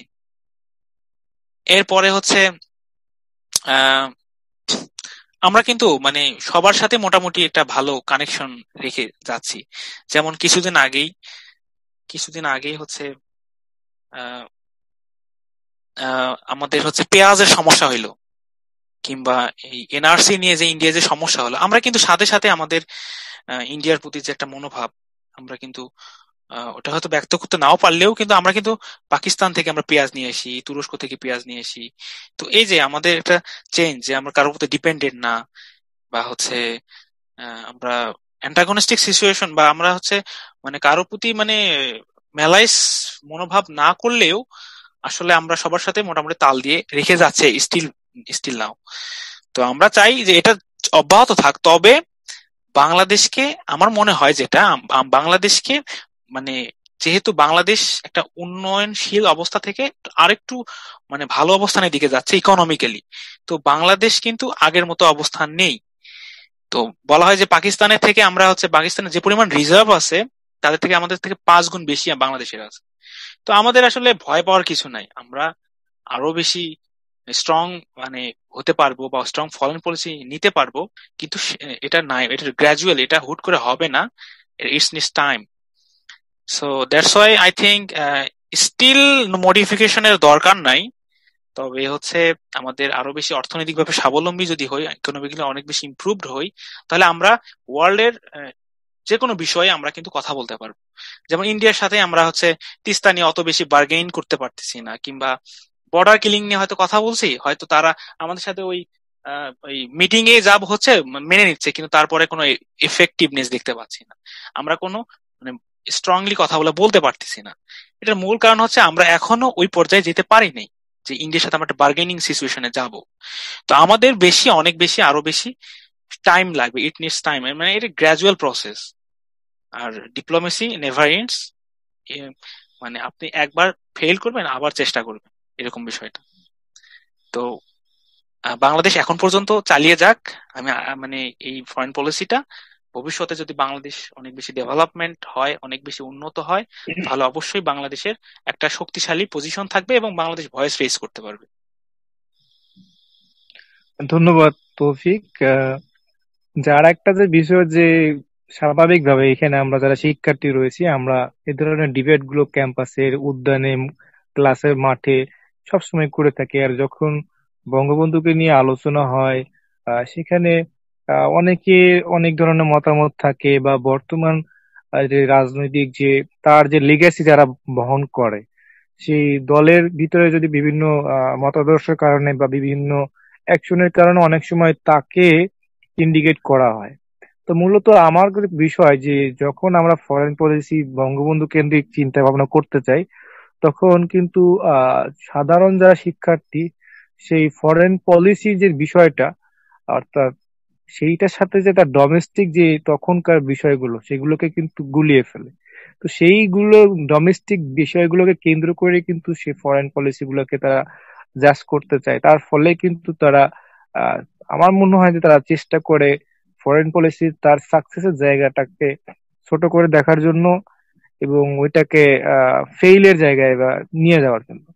তো আমাদের কি মানে ডোমেস্টিক ফ্যাক্টর গুলো অবশ্যই ফরেন পলিসি বিশ্লেষণের দরকার, কিন্তু এক্সটার্নাল যে ফোর্স গুলো, যেটা মূলত আমরা যদি নিও রিয়ালিস্ট যারা রয়েছে বা রিয়ালিস্ট যারা রয়েছে, তারা মূলত এক্সটার্নাল যে অ্যানার্কিক সিস্টেম ওইটাকে বেশি ফরেন পলিসির ক্ষেত্রে মানে ইমপ্লিমেন্ট করা, মানে ফর্মুলেশনের ক্ষেত্রে মূল যে ইনফ্লুয়েন্সের জায়গা হিসেবে দেখেছেন। তো আমরা কি তার যে সেই তখনকার ইন্টারন্যাশনাল সিস্টেমের যে অবস্থা আর তার যে ডোমেস্টিক জায়গাটা, এটার ভিতরে কি আমাদের আহ যে গুলিয়ে ফেলা, এটা কি ঠিক হবে যখন আমরা তার ফরেন পলিসির বিষয়টা অ্যানালাইজ করতে যাব? রফিক, মানে যেমন বিষয়টা মানে অনেক লম্বা হয়ে গেছে, তো মানে এক কথায় যদি মানে বিষয়টা বলো তাহলে খুব ভালো হয়। আমি বিষয়টা বলতেছিলাম যে ফরেন পলিসির ক্ষেত্রে অবশ্যই ডোমেস্টিক এক্সটার্নাল দুইটা বিষয় জড়িত, তাই তো? হ্যাঁ, হ্যাঁ। এখন অনেকে হয় কি যে তার সম্পর্কে অনেক ধরনের বই লেখা আছে, কিছু তার মানে তার সম্পর্কে লেখা, কিছু তার বিপক্ষে লেখা, কিছু অন্য অন্য লেভেল থেকে লেখা। তো যখন সাধারণ শিক্ষার্থীরা এই অনেক ধরনের বইগুলো তার সম্পর্কে পড়ে, তো তখন তার ইন্টারনাল বিষয়গুলো, তার নিজের পার্সোনাল বিষয় বা তার ডোমেস্টিক কিছু ডিসিশনের উপর ভিত্তি করে কিন্তু তার ফরেন পলিসির বিষয়গুলোকে জাস্ট ও করতে পারে। জাজ তাহলে করে, এইটা আচ্ছা কি? বুঝতে পারছি তোমার প্রশ্নটা। হ্যাঁ, হ্যাঁ। আসলে আহ, দেখো মানে দেশ চালানো মানে তোমাকে একটা দেশ চালানো কিন্তু খুব সহজ কাজ না। হ্যাঁ, তোমাকে দুটা দিক খেয়াল করতে হবে। এক, ইন্টারনালি তোমাকে খেয়াল করতে হবে তুমি কিভাবে হ্যান্ডেল করতেছো দেশের মানুষের সাথে। অন্যদিকে তোমাকে ইন্টারন্যাশনাল কমিউনিটির সাথে কিভাবে তুমি ইন্টারঅ্যাক্ট করতেছো, কিভাবে তুমি বিহেভ করতেছো, এটাও কিন্তু গুরুত্বপূর্ণ। তো একদিকে তোমাকে দুইটা বিষয় সামলাতে হচ্ছে, ইন্টারন্যাশনাল এনভায়রনমেন্টের সাথে তোমাকে খাপ খাওয়ায় নিতে হচ্ছে, আবার তোমাকে হচ্ছে যে তোমার যে হচ্ছে সিটিজেন তাদেরকেও একটু কন্ট্রোল করা বা তাদেরকে হ্যান্ডেল করা, বিষয়গুলা ইন্টারনাল যে বিষয়গুলা এটাও কিন্তু তোমাকে হ্যান্ডেল করা লাগতেছে। তো এই ক্ষেত্রে হয়তো অনেকে গুলাই ফেলতে পারেন যে হ্যাঁ, বঙ্গবন্ধু শেখ মুজিবুর রহমান হচ্ছে একটা সময় গিয়ে তিনি হয়তো বা বাকশাল গঠন করেছিলেন, কিংবা হচ্ছে আম, আম, কিছু হচ্ছে মানে একটু কঠোর বা রুড মানে টাইপ মানে স্টেপ নিয়েছিলেন, সেটা হয়তো তার ফরেন পলিসির সাথে কন্ট্রাডিক্ট করে।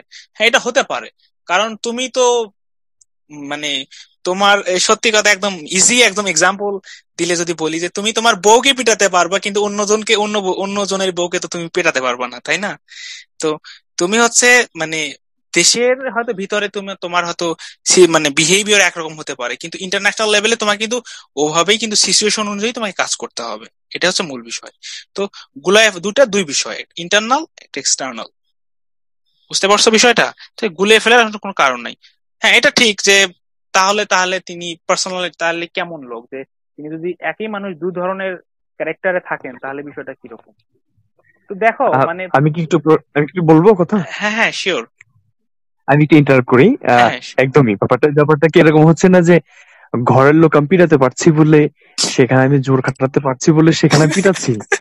তো সেই ব্যক্তি যখন বাইরে আমি পিটাতে পারছি না, ওখানে আমি একদম নরম সরম কথা বলতেছি, জাস্টিসে কথা বলতেছি, সেখানে বলছি যে আমাকে ফ্রি শেয়ার দাও, বা হচ্ছে মানে একদম ন্যায় নীতিমান আমি হয়ে যাচ্ছি।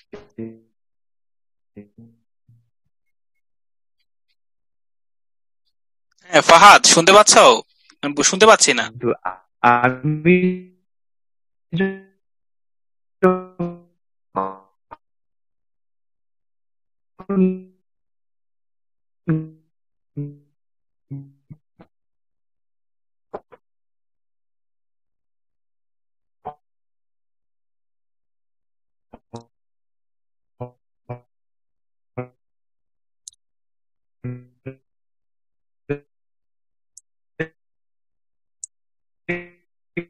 তৌফিক, হ্যাঁ, আমি শুনতে পাচ্ছি না ফাহাদের কথা।